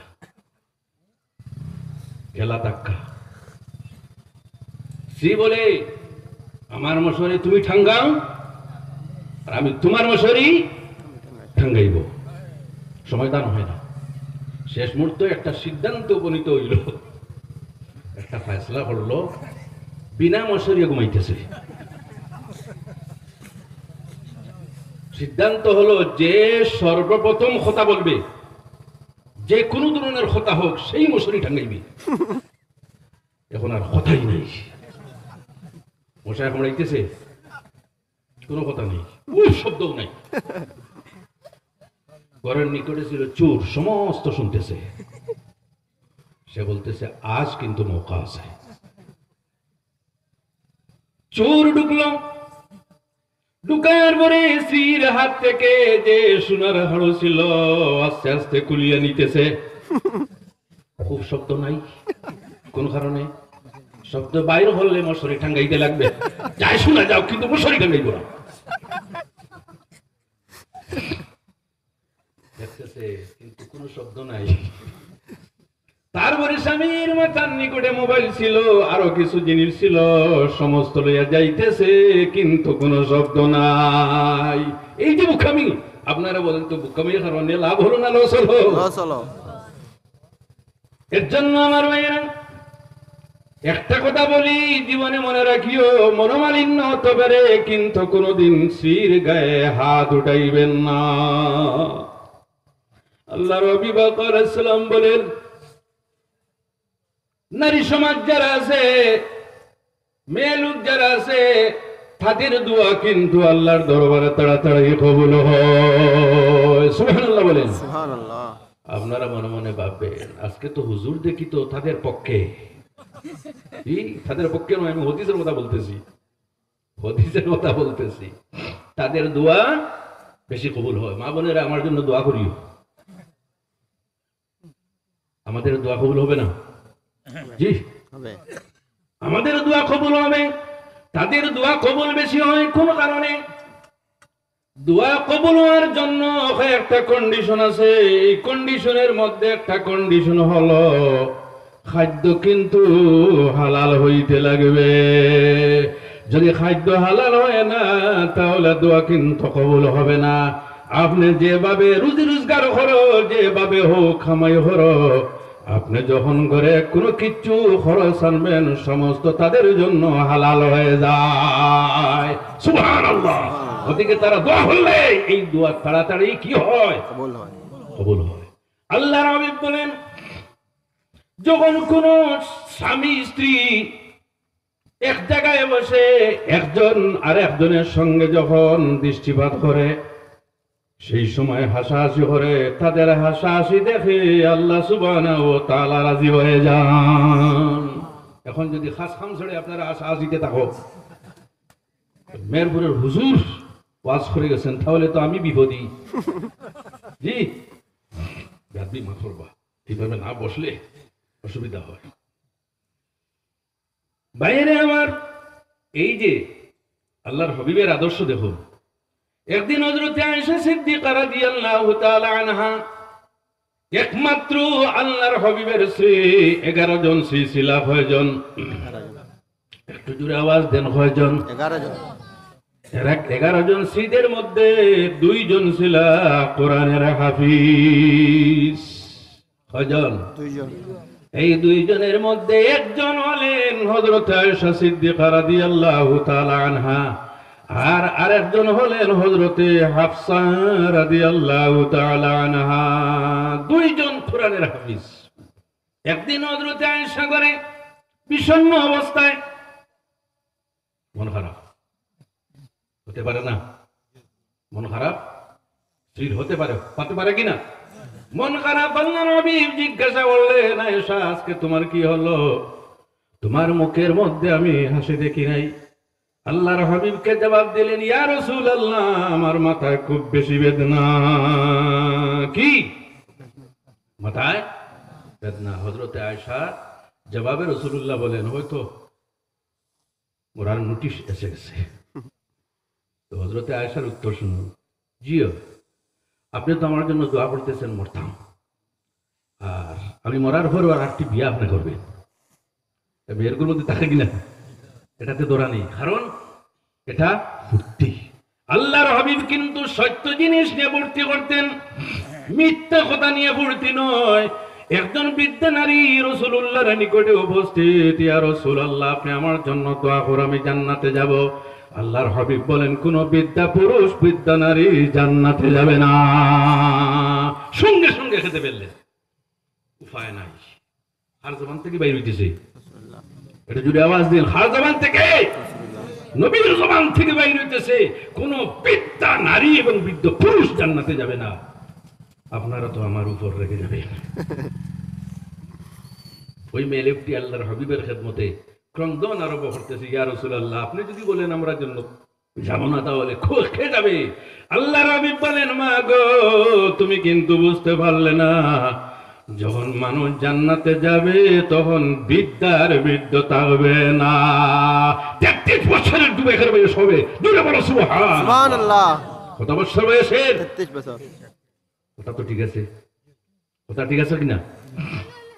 এইভাবে নবীজি পড়তে পড়তে, যাই হোক, আল্লাহর হাবিব আলাইহিস সালাম কোন সময় ঘরের মধ্যে ঘরের কাজে সাহায্য করতেন। কিভাবে? আমরা তো কোনদিন সাহায্য করি না।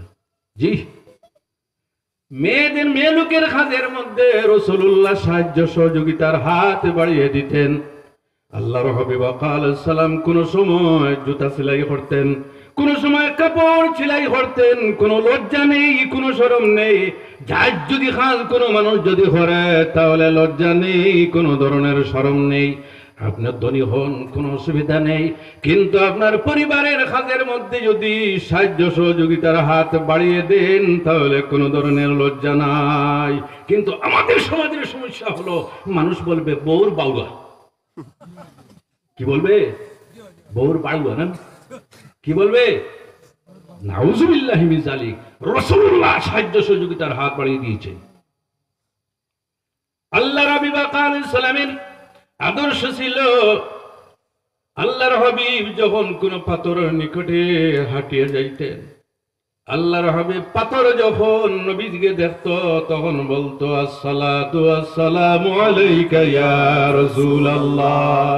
আমার সঙ্গে বলেন, আসসালাতু আসসালামু আলাইকা ইয়া রাসূলুল্লাহ। যখন কোন গাছ বৃক্ষলতা বাঁধার নিকটে হাঁটিয়ে যাইতেন, গাছ বৃক্ষলতা বাঁধা নবীজিকে সালাম দিত, আসসালাতু আসসালামু আলাইকা ইয়া রাসূলুল্লাহ। এজন্য আমার ভাইয়ের একটা দলিল আপনাদের সম্মুখে আমি দিয়া দেই। আল্লাহর হাবিব আলাইহিস সালামের নিকটে একজন গ্রাম্য মানুষ উপস্থিত হলো, যাকে আরবিতে আরাবি বলে।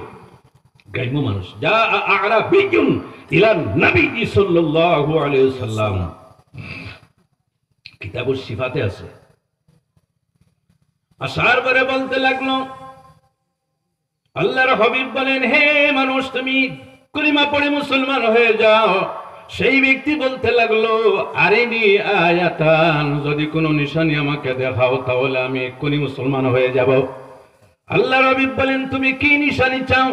ওই ব্যক্তি বলল, এই যে সামনে গাছ আছে, এই গাছটি যদি তার জায়গার থেকে সরে আপনার নিকটে এসে সালাম যদি দান করে, আর যদি আপনাকে ইয়া রাসূলুল্লাহ বলে যদি ডাক দে, তাহলে আমি সঙ্গে সঙ্গে কলিমা পড়ে মুসলমান হয়ে যাব।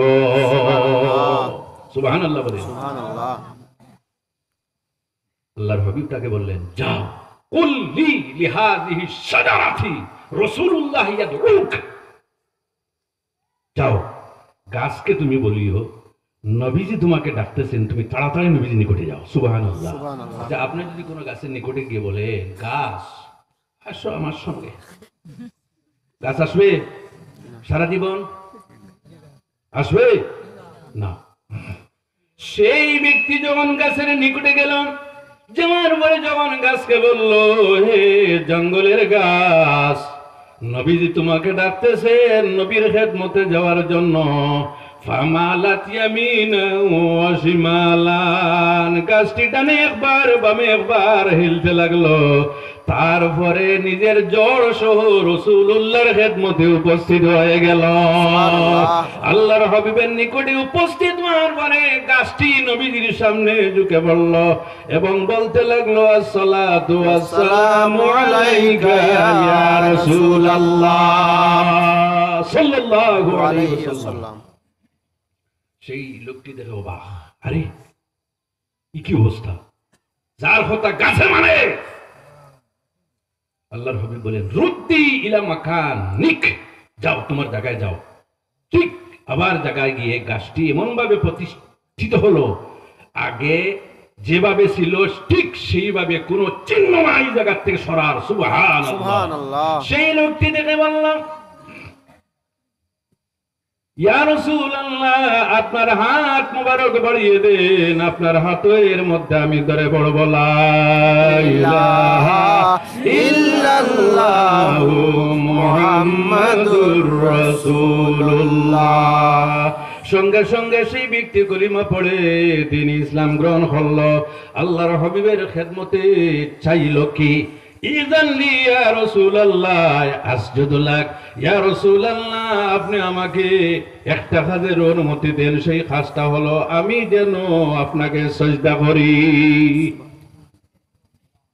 আমি আপনাকে কি করব? সিজদা করব।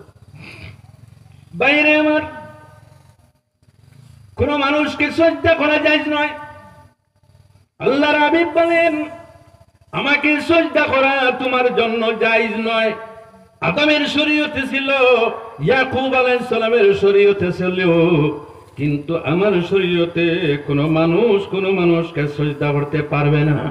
এজন্য আমরা বলি, যখন আপনি কোনো রোজায় যাবেন, কোনো মুকামে যাবেন, সেখানে গিয়ে দোয়া করবেন, সেখানে গিয়ে জিয়ারত করবেন, কিন্তু কখনো সিজদা করবেন না।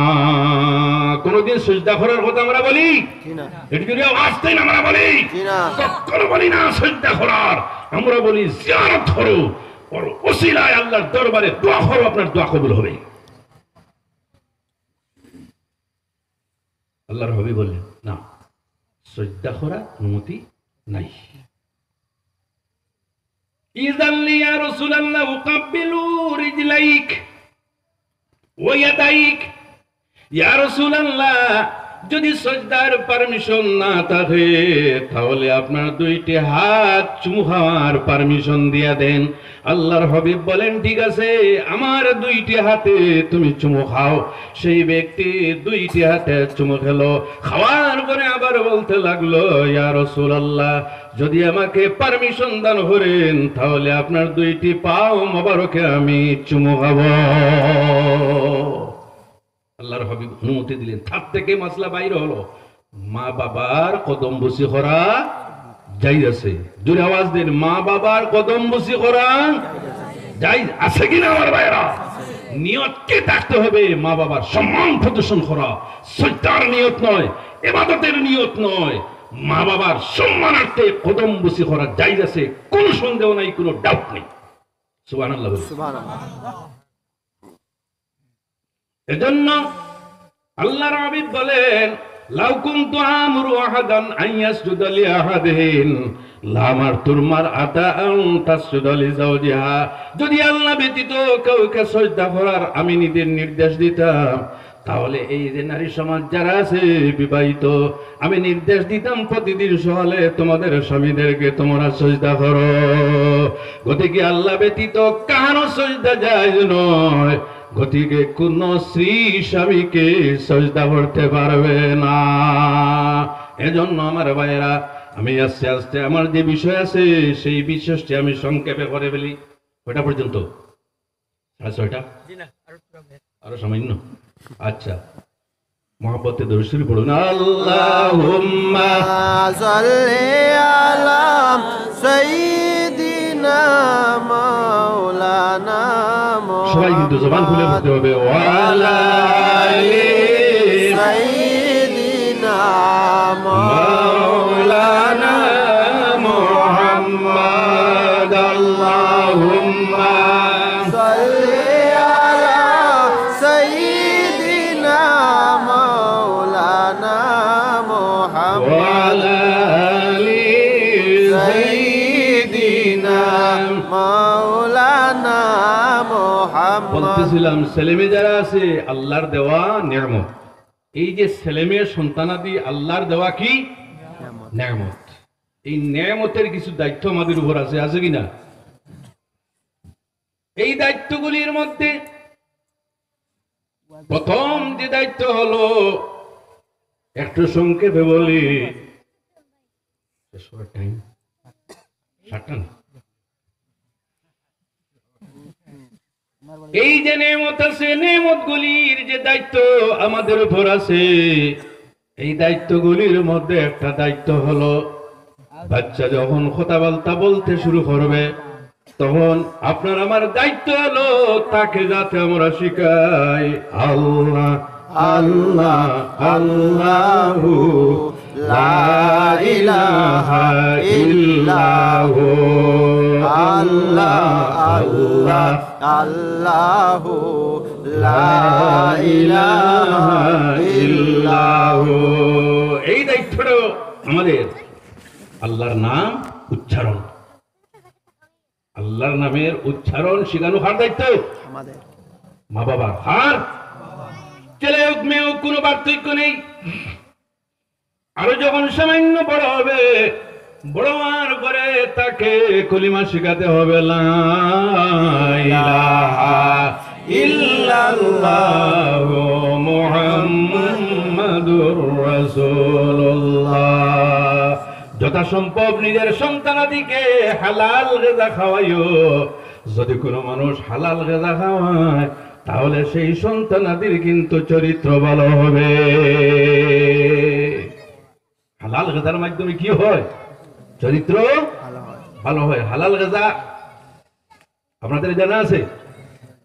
চুরি করে নয়, ডাকাতি করে নয়, মাল আত্মসাৎ করে নয়, দোকান দিয়ে নয়, ফরজ হক নিয়ে নয়, আপনার পরিশ্রমের মাধ্যমে যা অর্জন করবেন সে থেকে আপনার পরিবার যারা আছে তাদেরকে যদি খাওয়ান, তাহলে এই খরচের মধ্যে বরকত আছে। গতিকে আমার ভাইয়েরা, আমি একটি ঘটনা দীর্ঘ কয়েক বছর আগে একটি ওয়াজের মহফিলে বলেছিলাম, যদি মানুষ হালাল খোরাক যদি তার সন্তানাদিকে খাওয়ায়, তাহলে এই হালাল খোরাকের কারণে সেই সন্তানাদির স্মরণ শক্তির যে পর্দা যেটা আছে, এই পর্দাটা আল্লাহ উঠাইয়া দেন এবং তার স্মরণ শক্তি বাড়াইয়া দেন। স্মরণ শক্তি বাড়বে হালাল গজার মাধ্যমে। আপনাদের নাম জানা আছে? হযরতে গৌসে আজম আব্দুল কাদের জিলানী রহমতুল্লাহি তাআলা আলাইহি নাম জানা আছে? হযরতে গৌসে আজমের বয়স মাত্র 16 থেকে 20 বছরের ভিতরে। বাবা শুধুমাত্র 40টা দিরহাম রেখে গিয়ে মারা গেলেন এবং স্ত্রীকে বললেন, আমার স্ত্রী, আমি আমার সন্তানের জন্য বেশ কোনো কিছু রেখে যেতে পারলাম না, গতিকে এই যে 40টা দিরহাম আছে, তাকে তুমি এই 40টা দিরহাম খরচের জন্য, পড়াশোনার খরচের জন্য দিয়া দিও। যখন হযরতে গৌসে আজম আব্দুল কাদের জিলানী গৌসে সামদানি রাদিয়াল্লাহু তাআলা আনহু চাইলেন বাগদাদে গিয়ে পড়াশোনা করবে, মার সামনে বললেন, মা গো একটি কাফিলা বাগদাদে যাইতেছে, যদি আমাকে অনুমতি দেন সেই কাফিলার সঙ্গে গিয়ে আমি বাগদাদে পড়াশোনা করব। এই বাগদাদ কোথায় আছে? ইরাকের জমিন। কোথায় আছে? ইরাক। ইরাকের জমিনকে আরদুল আম্বিয়া বলা হয়। এই ইরাকের জমিনে ৭০,০০০ আম্বিয়া কেরামের মাজার আছে। জুড়ে বলো সুবহানাল্লাহ। সুবহানাল্লাহ, সুবহানাল্লাহ। কত যে বম্পিং করা হয়েছে, কিন্তু কোনো কিছু হয় নাই। ৭০,০০০ আম্বিয়া কেরাম ওলিউল্লাহর মাজার আছে। মাকে বললেন, এই যে আস্তিন যেটা আছে কুর্তার হাত, এই হাতের মধ্যে সিলাই করে অন্য একটা কাপড় দিয়ে ৪০ দিরহাম তাতে ঢুকিয়ে বললেন, যাও ওই যে কাফিলা আছে, দল আছে যারা বাগদাদ যাইতেছে, তাদের সঙ্গে যাও। কিন্তু বাবা যাও, একটা কথা মা জননীর মনে রাখিও, মা বাবার অত্যন্ত সন্তানাদির প্রতি দয়া মায়া থাকে। একটা ছেলে অথবা মেয়ে বাইরে যদি পড়াশোনার জন্য বের হয়, বাড়িতে না আসা পর্যন্ত কিন্তু তাদের অস্থিরতা দূর হয় না, ঠিক কিনা? নিজে যখন রামপুরে গেলাম ইউপিতে, তখন কিন্তু আমি ছোট্ট ছিলাম, আমার দাড়িও ছিল না। যখন রওনা দিলাম তখন মা বেহুশ হয়ে মাটিতে পড়ে গেলে, আল্লাহু আকবার। কিন্তু নিজে একটু কষ্ট করে ধৈর্যশীল হয়ে বাড়ি থেকে বের হয়ে ইউপিতে গেছি। হযরতে গৌসে আজম রাদিয়াল্লাহু তাআলা আনহু কাফেলার সঙ্গে বের হলেন। মা বললেন, বাবা একটা কথা কিন্তু আমার স্মরণে রাখিও, জীবনে কিন্তু কোনোদিন মিথ্যা কথা বলিও না। সুবহানাল্লাহ বলেন। সুবহানাল্লাহ। কি মিথ্যা কথা? আল্লাহু আকবার। মিথ্যা কথা না বলা নবীজির প্রধান সুন্নত। কি নবীজির? আচ্ছা, আমরা নবীজির উম্মত, আমরা কি নবীজির সুন্নতের উপর আমল করবো না? একটু যদি আওয়াজ দেন, আমি করবো না? নবীজির প্রধান সুন্নতগুলির মধ্যে একটি সুন্নত হলো মিথ্যা কথা না বলা। আমরা তো কথায় কথায় মিথ্যা, কথায় কথায় মিথ্যা। কোন কোন মানুষ আছে বলে, যে মিথ্যা কথা বলে না সে বোমা, আর যে মিথ্যা কথা বলে সে চালাক। জি, উল্টা কারবার। আচ্ছা, যে সবচেয়ে বেশি মিথ্যা কথা বলে সে চালাক না বোবা না বেকুফ? বেকুফ। আর যে মিথ্যা কথা বলে না সে কিন্তু আসল চালাক, ঠিক কিনা বলো? মিথ্যা কথা বলিও না। আমরা এর উপর আমল করতে পারি। জি, আপনারা একেবারে দিলের দিকে একটু লক্ষ্য করে আপনারা বলুন, আমরা মিথ্যা কথা বলতে পারবো না বা মিথ্যা কথা বলবো না, আপনারা আমল করতে রাজি আছেন? কিভাবে? আপনারা যদি বলেন হুজুর সম্ভব নয়, মিথ্যা কথা বলা তো সম্ভব নয়, কারণ অভ্যাসে পরিণত হয়ে গেছে, তাই কিভাবে বাদ দেব আমি আপনাদের প্রসিডিউর শিখাই দিই। আজকে থেকে আপনি নিয়ত করবেন, আগামীকাল সমস্ত দিনে কোনো মিথ্যা কথা বলবো না। একদিন করে আগামীকাল যে দিন আছে এই দিনে কোনো একটি শব্দ মিথ্যা কথা বলবো না। একদিন যখন গেল, দ্বিতীয় দিন আসার আগে আবার নিয়ত করুন, আমি আর একটা দিন মিথ্যা কথা বলবো না। এইভাবে 2 দিন বাড়ান, এইভাবে 3 দিন বাড়ান, এইভাবে 1 সপ্তাহ, এইভাবে 2 সপ্তাহ, এইভাবে 1 মাস। যদি এইভাবে আপনার এই মিথ্যা কথা বলার যে মন্দ স্বভাব আছে, এই স্বভাব যদি দূর হয়ে যায়, তাহলে আপনার কলব যেটা আছে সেটা পবিত্র হয়ে যাবে। এই পবিত্র কলব নিয়ে এশার নামাজ পড়ে যখন ঘরের মধ্যে ঘুমাইবেন, তখন রাত্রে দেখবেন রাসূলুল্লাহ আপনার নিকটে আসে। সুবহানাল্লাহ। কিছুটা আমল করতে পারি।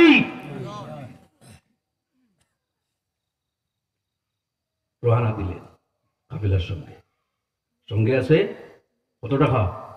40 টাকা। মনে করুন 40 টাকা, বয়স বেশি নয়। মার একটা কথা জীবনে কোনোদিন মিথ্যা কথা বলিও না। ব্যবসা বাণিজ্যে মানুষ মিথ্যা কথা বলে, ঠিক কিনা? আচ্ছা, মিথ্যা কথা না বললে কোনো ক্ষতি আছে? একটু জুড়ে আওয়াজ দেন, ক্ষতি আছে? আপনি মনে মনে বাবা জি হুজুর আর বিক্রিও হবে না, নাউজুবিল্লাহি মিন যালিক। হ্যাঁ, ওই ভাষে পরিণত হয়ে গেছে, ঠিক কিনা? ইমাম আবু হানিফা সবচেয়ে বড় ইমাম, কিন্তু ব্যবসায়ী ছিলেন। জীবনে কোনোদিন মিথ্যা কথা বলেন নাই, কিন্তু আল্লাহ সুবহানাহু ওয়া তাআলা সবচাইতে ধনী বানিয়ে দিয়েছিলেন। রওনা হলেন কাফিলার সঙ্গে, জঙ্গলে যখন গেলেন, যাওয়ার পরে ডাকাতের দল সবাইকে লুট করে যা কিছু মাল ছিল সবার কাছ থেকে নিয়ে গেল। কিন্তু দেখতে পেল ছোট একটা বাচ্চা। এই বাচ্চাকে আমরা জিজ্ঞাসা করলাম না। ডাকাতের সর্দার যে ছিল সে হযরতে গৌসে আজমের নিকটে এসে বলল, হে ছোট্ট ছেলে, তোমার কাছে কোনো কিছু আছে কি? জি আছে, আছে।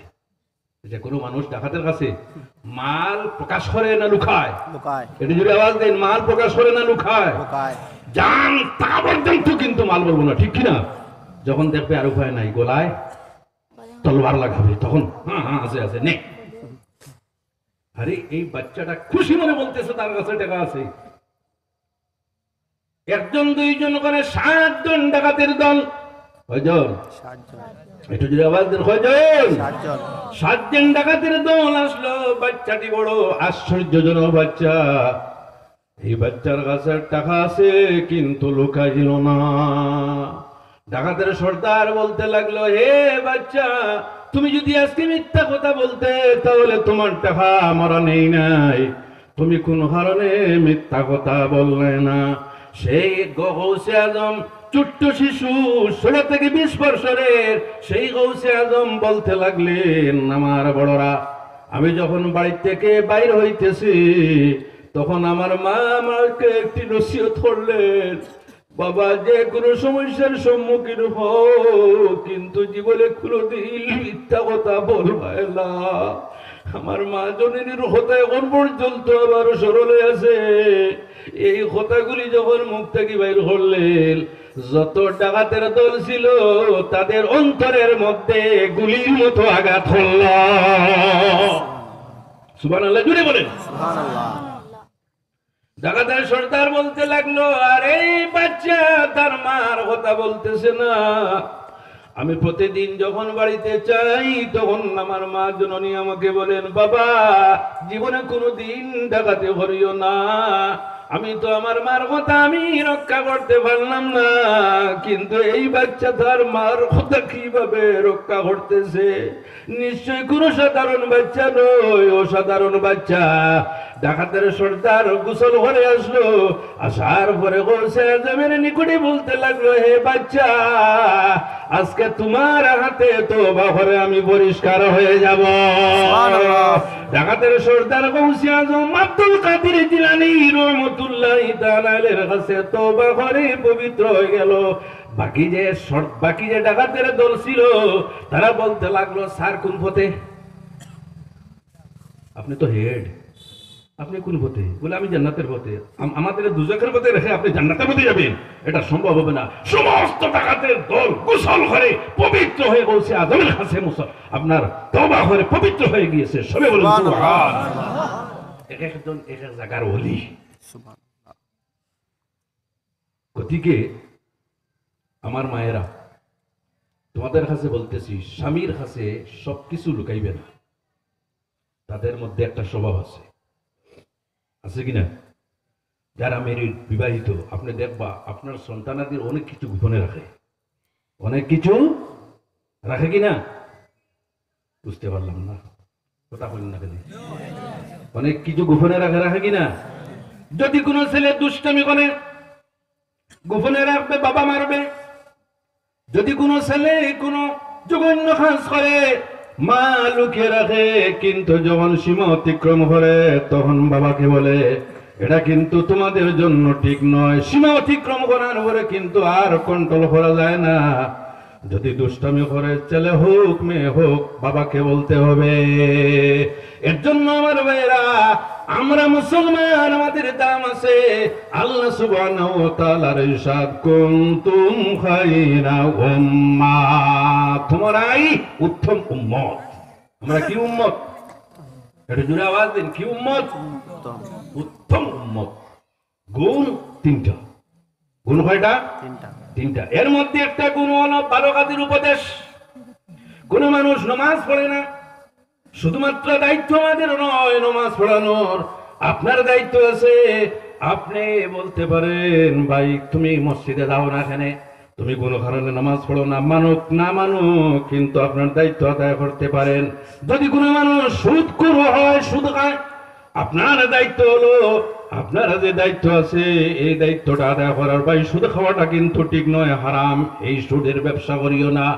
যদি কোনো মানুষ দুর্নীতির দিকে তাকায়, তাহলে আপনার দায়িত্ব হলো, আপনার যে ফরজ যেটা আছে এই ফরজটা আপনি আদায় করুন। ভাই এই কাজটা কিন্তু ঠিক নয়। এইভাবে যদি আমরা প্রত্যেক মুসলমান পরস্পরের যদি ভালো কাজের উপদেশ দানকারী হয়ে যায়, তাহলে সমাজের মধ্যে নিশ্চয় শান্তি প্রতিষ্ঠিত হইবে, ঠিক কিনা? 2 নম্বর, ও তানহাউনা আনিল মুনকার, মন্দ কাজ থেকে বিরত রাখা। মন্দ কাজ থেকে বিরত রাখা। আমরা আমাদের মধ্যে হিংসা, অমুকের ছেলে মদ খায়, বলবো না, বেশ করে খাও। জি, আপনার দায়িত্ব হলো তার বাবাকে, বাবা যে আছে তার কাছে বলা, তোমার ছেলে দেখতেছি দুষ্ট বন্ধুদের সঙ্গে সে থাকে, এখন সে কিন্তু মদ্যপায়ী হয়ে যেতেছে, গতিকে আপনার দায়িত্ব হলো মন্দ কাজ থেকে বিরত রাখা। 6 নম্বর গুণ, 2 নম্বর, 6 নম্বর গুণ। আচ্ছা, কিছুটা আমরা দায়িত্ব আদায় করতে রাজি আছি, এটা যদি আওয়াজ দেন রাজি আছি। একজন গ্রামের মধ্যে যদি কোনো ভালো মানুষ থাকে, তাহলে গ্রামের নাম আছে না বদনাম আছে? যদি আওয়াজ দিন, নাম আছে না বদনাম আছে? নাম আছে। আমার সঙ্গে যখন যোগাযোগ করা হলো, তখন আমি তো সব জায়গায় গেছি, কিন্তু সব জায়গার টার্গেট আমার কাছে থাকে না। আমি জিজ্ঞাসা করলাম, কোন জায়গা? বজ্রপুর? ছোট্ট জায়গা না জি, অনেক বড়। কি নাম? বজ্রপুর তো ছোট জায়গা, অনেক বড় জায়গা। তখন আমি জিজ্ঞাসা করলাম, আমি তো আপনাদেরকে চিনি না, আপনারা কোনো পরিচিত মানুষ দিয়ে আমার কাছে টেলিফোন করা। এই প্রফেসর সাহেব যখন টেলিফোন করলেন, তখন বুঝতে পারলাম ওনার বাড়ির নিকটে। সুবহানাল্লাহ। শুধুমাত্র ওনার কথা বলতেছি না, একজন গ্রামের মধ্যে যদি কোনো শিক্ষিত মানুষ থাকে, উপযুক্ত আলিম অথবা উপযুক্ত জেনারেল শিক্ষিত যদি কোনো ছেলে হোক মেয়ে হোক যদি থাকে, তাহলে আমাদের গ্রামের নাম না বদনাম? নাম। এটা যদি আবার দিন, নাম না বদনাম? নাম। গতিকে আমার ভাইয়েরা, আমাদের কোনো অস্ত্র নাই, আমরা কোনো অস্ত্র দিয়ে কিন্তু এখন পারবো না। আমাদের অস্ত্র আল্লাহর হাবিব যেটা বলেছেন সেটা হলো শিক্ষা। কোনটা? শিক্ষা। শিক্ষা।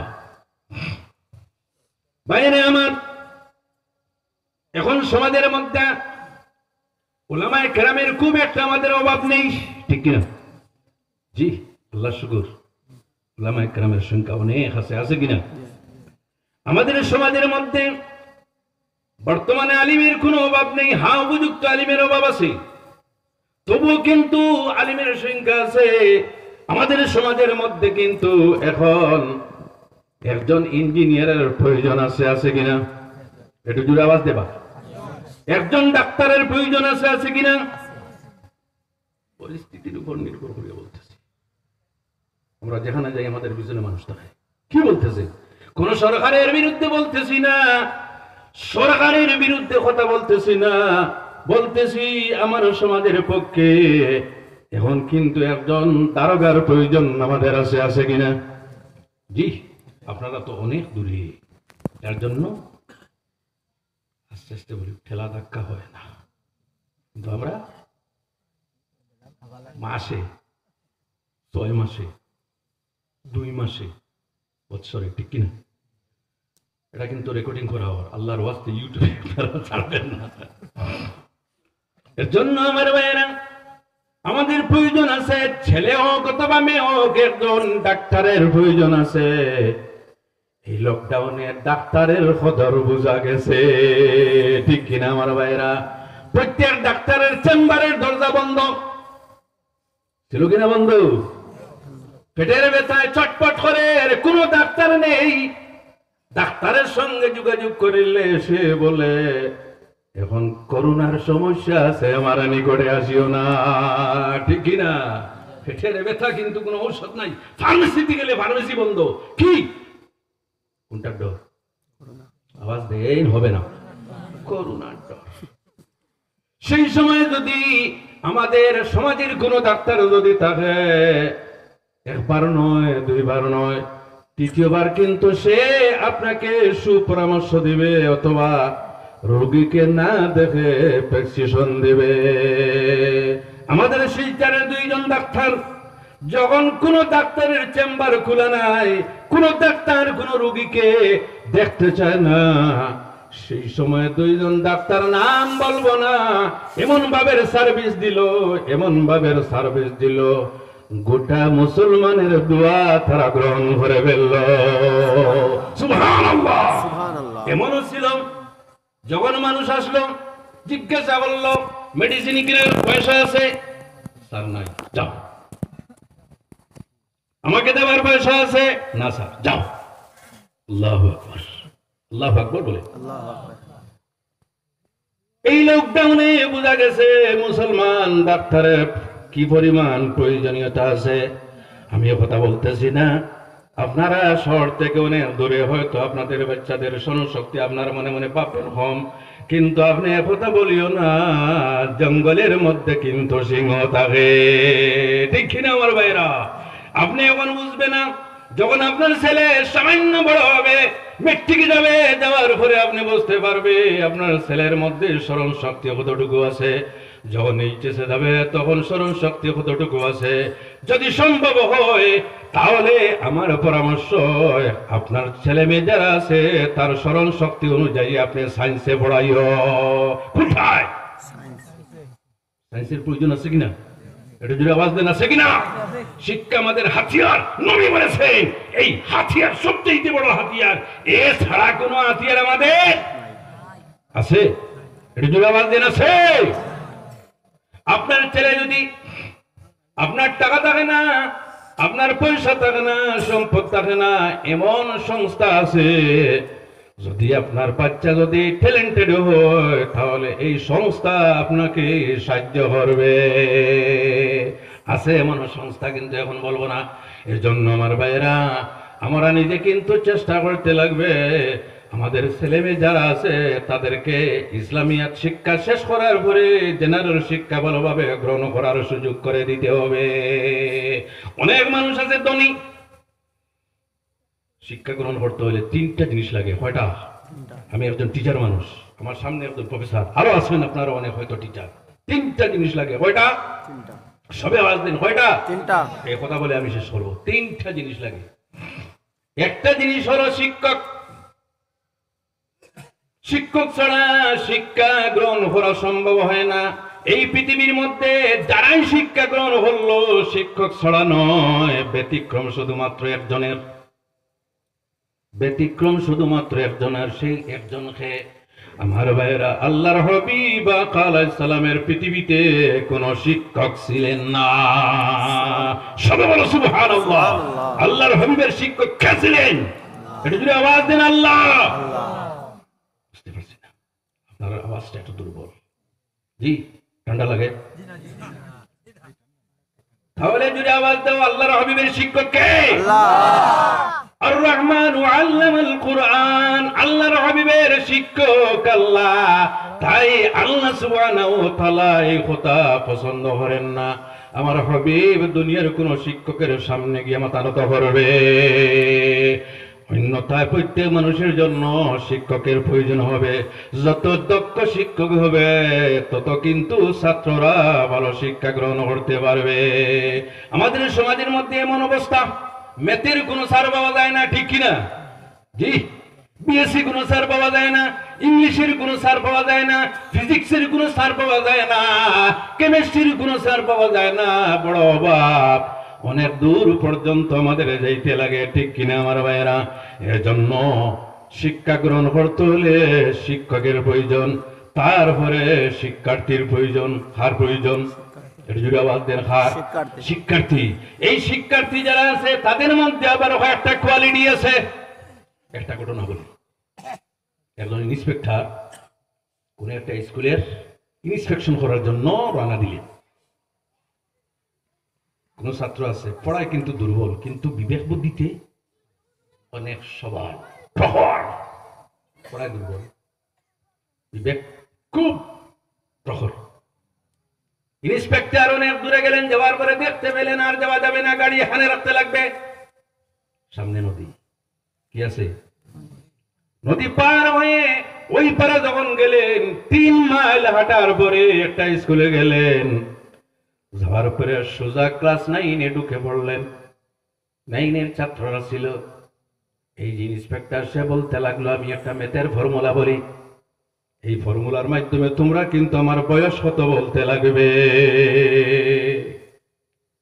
আমি আমার ঘর থেকে, আমার বাসার থেকে বেরোলাম, 2 মাইল যাওয়ার পরে দেখতে পেলাম একটা নদী। ওই নদীর ওই পারে আমার গাড়িটা খাড়া করে রেখেলাম। তারপরে আবার নদী পার হলাম, আর 3 মাইল হেঁটে হেঁটে তোমাদের স্কুলে অনেক কষ্ট করে আসলাম। বলো তোমরা আমার বয়স কত? বুঝতে পারতেছেন না? জি, সে বলতেছে আমার বয়স কত বলো। আচ্ছা হোসেন, এই ফর্মুলায় বয়স বাইর করা যায়? জি, একটু যে আওয়াজ দেন 12। এই যে ফর্মুলা যেটা, গাড়ি ওই পারে আমি আসলাম, আমি অনেক কষ্ট করে তোমাদের স্কুলে আসলাম, তোমার বয়স কত বাইর করো। যে কোনো মানুষের বিবেকে আসবে তার বয়স বাইর করা? জি। একটা ছেলে কিন্তু স্কুলে আসে না।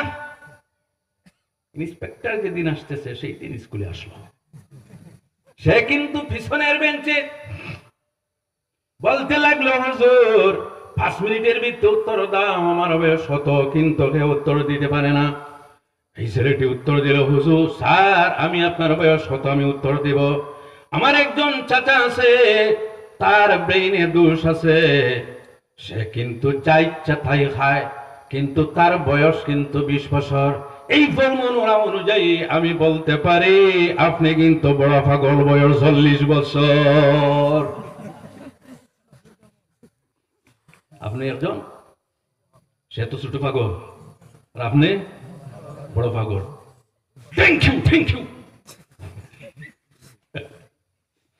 এজন্য আমার মায়েরা, আপনি ছোটবেলায় বুঝতে পারবে না আপনার ছেলের বিবেক অথবা মেয়ের বিবেক কতটুকু আছে, কিন্তু যখন বড় হবে বুঝতে পারবেন তার বিবেক কিভাবে আছে। আমাদের ইসলামের মধ্যে এমন দৃষ্টান্ত আছে, একজন মানুষ কোরআন শরীফ হিফজ করতে লাগে মিনিমাম 3 বছর। কত বছর? 3 বছর। হয়তো 4 বছর, 5 বছর, 6 বছর পর্যন্ত লাগতে পারে। কিন্তু এই পৃথিবীতে এমন মানুষ আছে যারা 1 মাসের মধ্যে গোটা কোরআন হিফজ করে নিয়েছে। আলা হযরত আজিমুল বরকত আহমদ খান সাহেব রহমাতুল্লাহি তাআলা আলাইহি বেরেলিতে উনার বাড়ি। গ্রামের মানুষ রমজান মাসে খতম তারাবি পড়াবে, একবার ইচ্ছা করলো, ওনার কাছে আসলো। আসার পরে বলল, হুজুর আপনি যদি অনুমতি দেন তাহলে এই রমজান মাসে একজন হাফিজের পিছনে আমরা তারাবিহ নামাজ পড়বে। কার পিছনে? এটা জুড়ে আওয়াজ দেন, কার পিছনে? আচ্ছা ঠিক আছে, হবে, তোমাদের আশা পূরণ হবে। রমজান মাস আর শুধুমাত্র 15 দিন পরে আসবে। কতদিন পরে?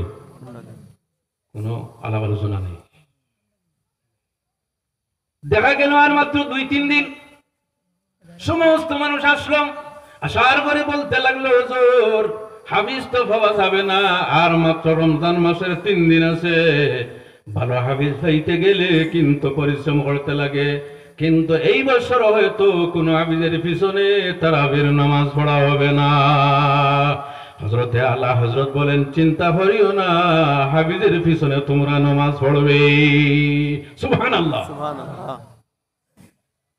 তখন বড় মানুষ, বহুত অনেক বড়, পৃথিবীর মধ্যে একজন গণ্যমান্য আলিম, যে আলিম পৃথিবীতে 200টা কিতাব লিখে গেছে। সুবহানাল্লাহ। সুবহানাল্লাহ বলেন। সুবহানাল্লাহ।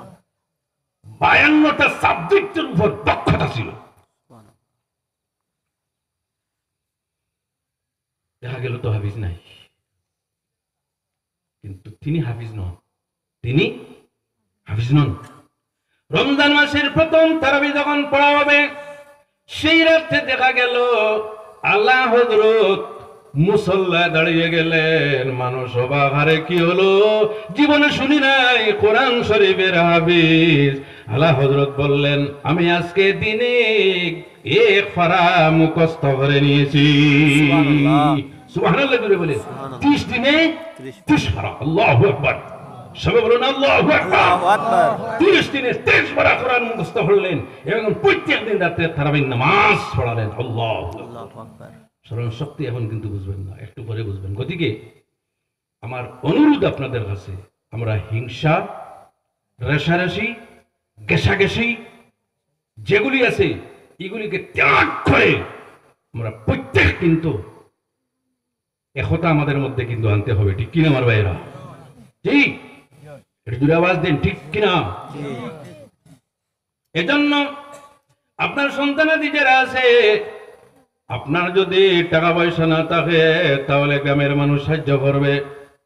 বড়বার পরে যদি আপনি হায়ার এডুকেটেড বানাইতে চান তাহলে গ্রামের মানুষ আছে, সমাজ আছে, সাহায্য করবে। গতিকে আমাদের কয়টা দায়িত্ব যে আয়াত শরীফ তিলাওয়াত করলাম, এই আয়াত শরীফের মধ্যে 3টা দায়িত্ব। একটা দায়িত্ব হলো তা'মুরুনা বিল মা'রুফ, ভালো কাজের উপদেশ দেওয়া। 2 নম্বর দায়িত্ব হলো তানহাউনা আনিল মুনকার, মন্দ কাজ থেকে বিরত রাখা। আর 3 নম্বর যেটা প্রথমে লাগে সেটা হলো ওয়াতুমিনুনা বিল্লাহ, আল্লাহর উপর আমাদের ঈমান আনা। ঠিক কিনা আমার ভাইরা? একটু জোরে আওয়াজ দেন, আল্লাহর উপর ঈমান আনা, বিশ্বাস, ঈমান। মানুষের ঈমান যত মজবুত হবে, মানুষের ঈমান যত মজবুত হবে, সেই ঈমানের বদৌলতে মানুষ ভালো কাজের দিকে ধাবিত হবে। সবাই বলুন সুবহানাল্লাহ। আমার টাইম শেষ। এমনিতেই আপনাদের আজকে ওয়াজ মাহফিলের সময় হলো 9টা কত পর্যন্ত, পারমিশন 9টা 50 মিনিট পর্যন্ত। এজন্য হয়তো কোনো ওয়াইজ এসে গেছে বা এখন হয়তো আপনারা এশার নামাজ পড়বেন। গতিকে আমি আর লম্বা করতে চাই না। যদি এই সমস্ত বিধিনিষেধ দূর হয় আর কোনোদিন যদি সুযোগ পাই তাহলে আপনাদের আমি কোরআন হাদিস থেকে আলোচনা করব। আল্লাহ ইন্নাল্লাহা গফুরুর রহিম, আস্তাগফিরুল্লাহ, ইন্নাল্লাহা গফুরুর রহিম, আস্তাগফিরুল্লাহ, ইন্নাল্লাহা গফুরুর রহিম, লা হাওলা ওয়ালা কুওয়াতা ইল্লা বিল্লাহিল আলিয়্যিল আযীম। আমিন। আলহামদুলিল্লাহি রাব্বিল আলামিন। আমিন। والعاقبة للمتقين والصلاة والسلام على رسولنا وحبيبنا محمد وآله وأصحابه أجمعين. رب العالمين, আমরা গুনাহগার, খাতাকার, জিয়াকার, মুখ দেখাইবার উপযুক্ত নয়, কিন্তু আমাদের ভালো জানা আছে যদি কোনো মানুষ আপনার হাবিবের ওসিলা গ্রহণ করে আপনার দ্বারা যদি হাত বাড়ায় তাহলে আপনি তার জীবনের সমস্ত গুনাহগুলি মাফ করে দেন। আমিন। রব্বুল আলামিন, আমরা আপনার হুজুর বুরুর সাল্লাল্লাহু আলাইহি ওয়াসাল্লাম আপনার নবীকে আপনার দরবারে ওসিলা হিসাবে পেশ করলাম। আমিন। আরহামুর রাহিমিন, আপনার নবীর ওসিলায় জীবনের সমস্ত গুনাহগুলি মাফ করে দাও। আমিন। রব্বুল আলামিন, আয় আল্লাহ, এই অঞ্চলের এবং এই গ্রামের যত নতুন পুরাতন মুর্দিগান কবরবাসী হইয়া আছেন, অনেক মানুষ আছেন যাদের বাবা দুনিয়াতে নাই, অনেক মানুষ আছে যাদের মা জননী দুনিয়াতে নাই, অনেক মানুষ আছে যার মা বাবা দুনিয়াতে নাই। আর আমর রাহিমিন, যাদের মা বাবা অথবা 2 জন থেকে 1 জন দুনিয়া ছেড়ে বিদায় নিয়েছেন, তাদের জন্য আমরা দোয়া করতেছি। আর আমর রাহিমিন, আমাদের তরফ থেকে সবের দুপা পৌঁছে দিয়ে তাদের কবরটাকে জান্নাতের বাগান বানিয়ে দাও। আমিন। মানবিক দুর্বলতার কারণে কোন আযাবের মধ্যে যদি গ্রেফতার থাকেন, আপনার দয়া গুণে আযাব থেকে রেহাই দিয়ে তাদের কবর জান্নাতের বাগান বানিয়ে দাও। আমিন। রহমুর রাহিমিন, আমরা যারা দুনিয়াতে আছি আজ পর্যন্ত যা কিছু ভুল ত্রুটি করেছে আপনার দরবারে ক্ষমা চাইয়ার। রহমুর রাহিমিন, জীবনের সমস্ত গুনাহগুলি মাফ করে দাও। আয় আল্লাহ, গুনার কারণে রব্বুল আলামিন আমাদের বদনের মধ্যে বেমার দিয়ে আপনি পরীক্ষা গ্রহণ করবেন না। যত বেমারি মানুষ আছে, অসুস্থ মানুষ আছে, জুয়া চায়, আর রহমুর রাহিমিন আমাদের প্রত্যেকের অসুস্থতা দূর করে আপনি সুস্থতা নসিব করুন। রব্বুল আলামিন, আমাদের গুনার কারণে আমার সন্তানাদিকে আর রহমুর রাহিমিন বেমার দিয়ে আপনি পরীক্ষা গ্রহণ করবেন না। আর রহমুর রাহিমিন, আমরা প্রত্যেক আমাদের জান মাল ইজ্জত আবরু আমানত দিয়ানো সমস্ত আপনার হাওলা ফল্লাম আপনি হেফাজত ফরমাও। আর রহমুর রাহিমিন, যারা বেকার পড়াশোনা করিয়া বেকার ঘোরাফেরা করতেছে, রব্বুল আলামিন আপনার দয়া গুণে হালাল কর্মসংস্থানের ব্যবস্থাটা করে দাও। আল্লাহুম্মা আমিন। যারা পড়াশোনার মধ্যে আছে তাদেরকে বিবেক বুদ্ধি জ্ঞান দিয়ে দাও। আমিন। আগামীতে যারা মেট্রিকের পরীক্ষা দেবে, এইচএসের পরীক্ষা দেবে, আর রহমুর রাহিমিন তাদেরকে পরীক্ষার মধ্যে সফলতা নসিব করিও। আর রহমুর রাহিমিন, আমাদের দুয়ার সঙ্গে মা বোনেরা হাত উঠাইয়াছে, আয় আল্লাহ আমাদের প্রত্যেকের জীবনের সমস্ত গুনাহগুলি মাফ করে দাও। আমিন। জীবনের যত সমস্যা আছে আপনি মাহবুদের ভালো জানা আছে, আমাদের জীবনের সমস্ত সমস্যাগুলি আপনি সমাধান করে দাও। আমিন। যারা ব্যবসা বাণিজ্য আছে তাদের ব্যবসা বাণিজ্য খয়র বরকত দান করো। আমিন। যারা চাকরিজীবী তাদের চাকরির সমস্যাগুলি দূর করে দাও। আমিন। যারা অভাবগ্রস্ত তাদের অভাবটুকু আপনি দূর করে দাও। গুনার কারণে ভিক্ষার তলে হাতে দিয়ে মানুষের দুয়ারে দুয়ারে পৌঁছাইও না। আর রহমুর রাহিমিন, আমিন। হে আল্লাহ, মানুষ যখন অভাবী হয় তখন তার ঈমান নিয়ে টানাটানি চলে। আর রহমুর রাহিমিন, অভাবের তাড়নায় ঈমান হারা করিও না। আর রহমুর রাহিমিন, যতদিন দুনিয়াতে রাখো নেক আমলের মাধ্যমে ইজ্জতের জীবন নসিব করিও। যখন মরণের সময় আসবে, মরণ পর্যন্ত আমাদের হুঁশ বুদ্ধি আপনি ঠিক রাখিও। মরণের সময়ের যে পরীক্ষা, সেই পরীক্ষার মধ্যে যদি মানুষের ইমানের নৌকা ডুবে যায় তাহলে আর বাঁচবে না। মরণের সময় আপনার অভিভাবক আলাইহিস সালাম আমাদের সম্মুখে রাখিও, নয়ন ভরে দেখাইও এবং আমাদের জবান থেকে জীবনের শেষ কথাটা বাইর করাইও। লা ইলাহা ইল্লাল্লাহু মুহাম্মাদুর রাসূলুল্লাহ। সুবহানা রাব্বিকা রাব্বিল ইজ্জাতি আম্মা ইয়াসিফুন ওয়া সালামুন আলাল মুরসালিন ওয়াল হামদুলিল্লাহি রাব্বিল আলামিন। আমিন। আসসালামু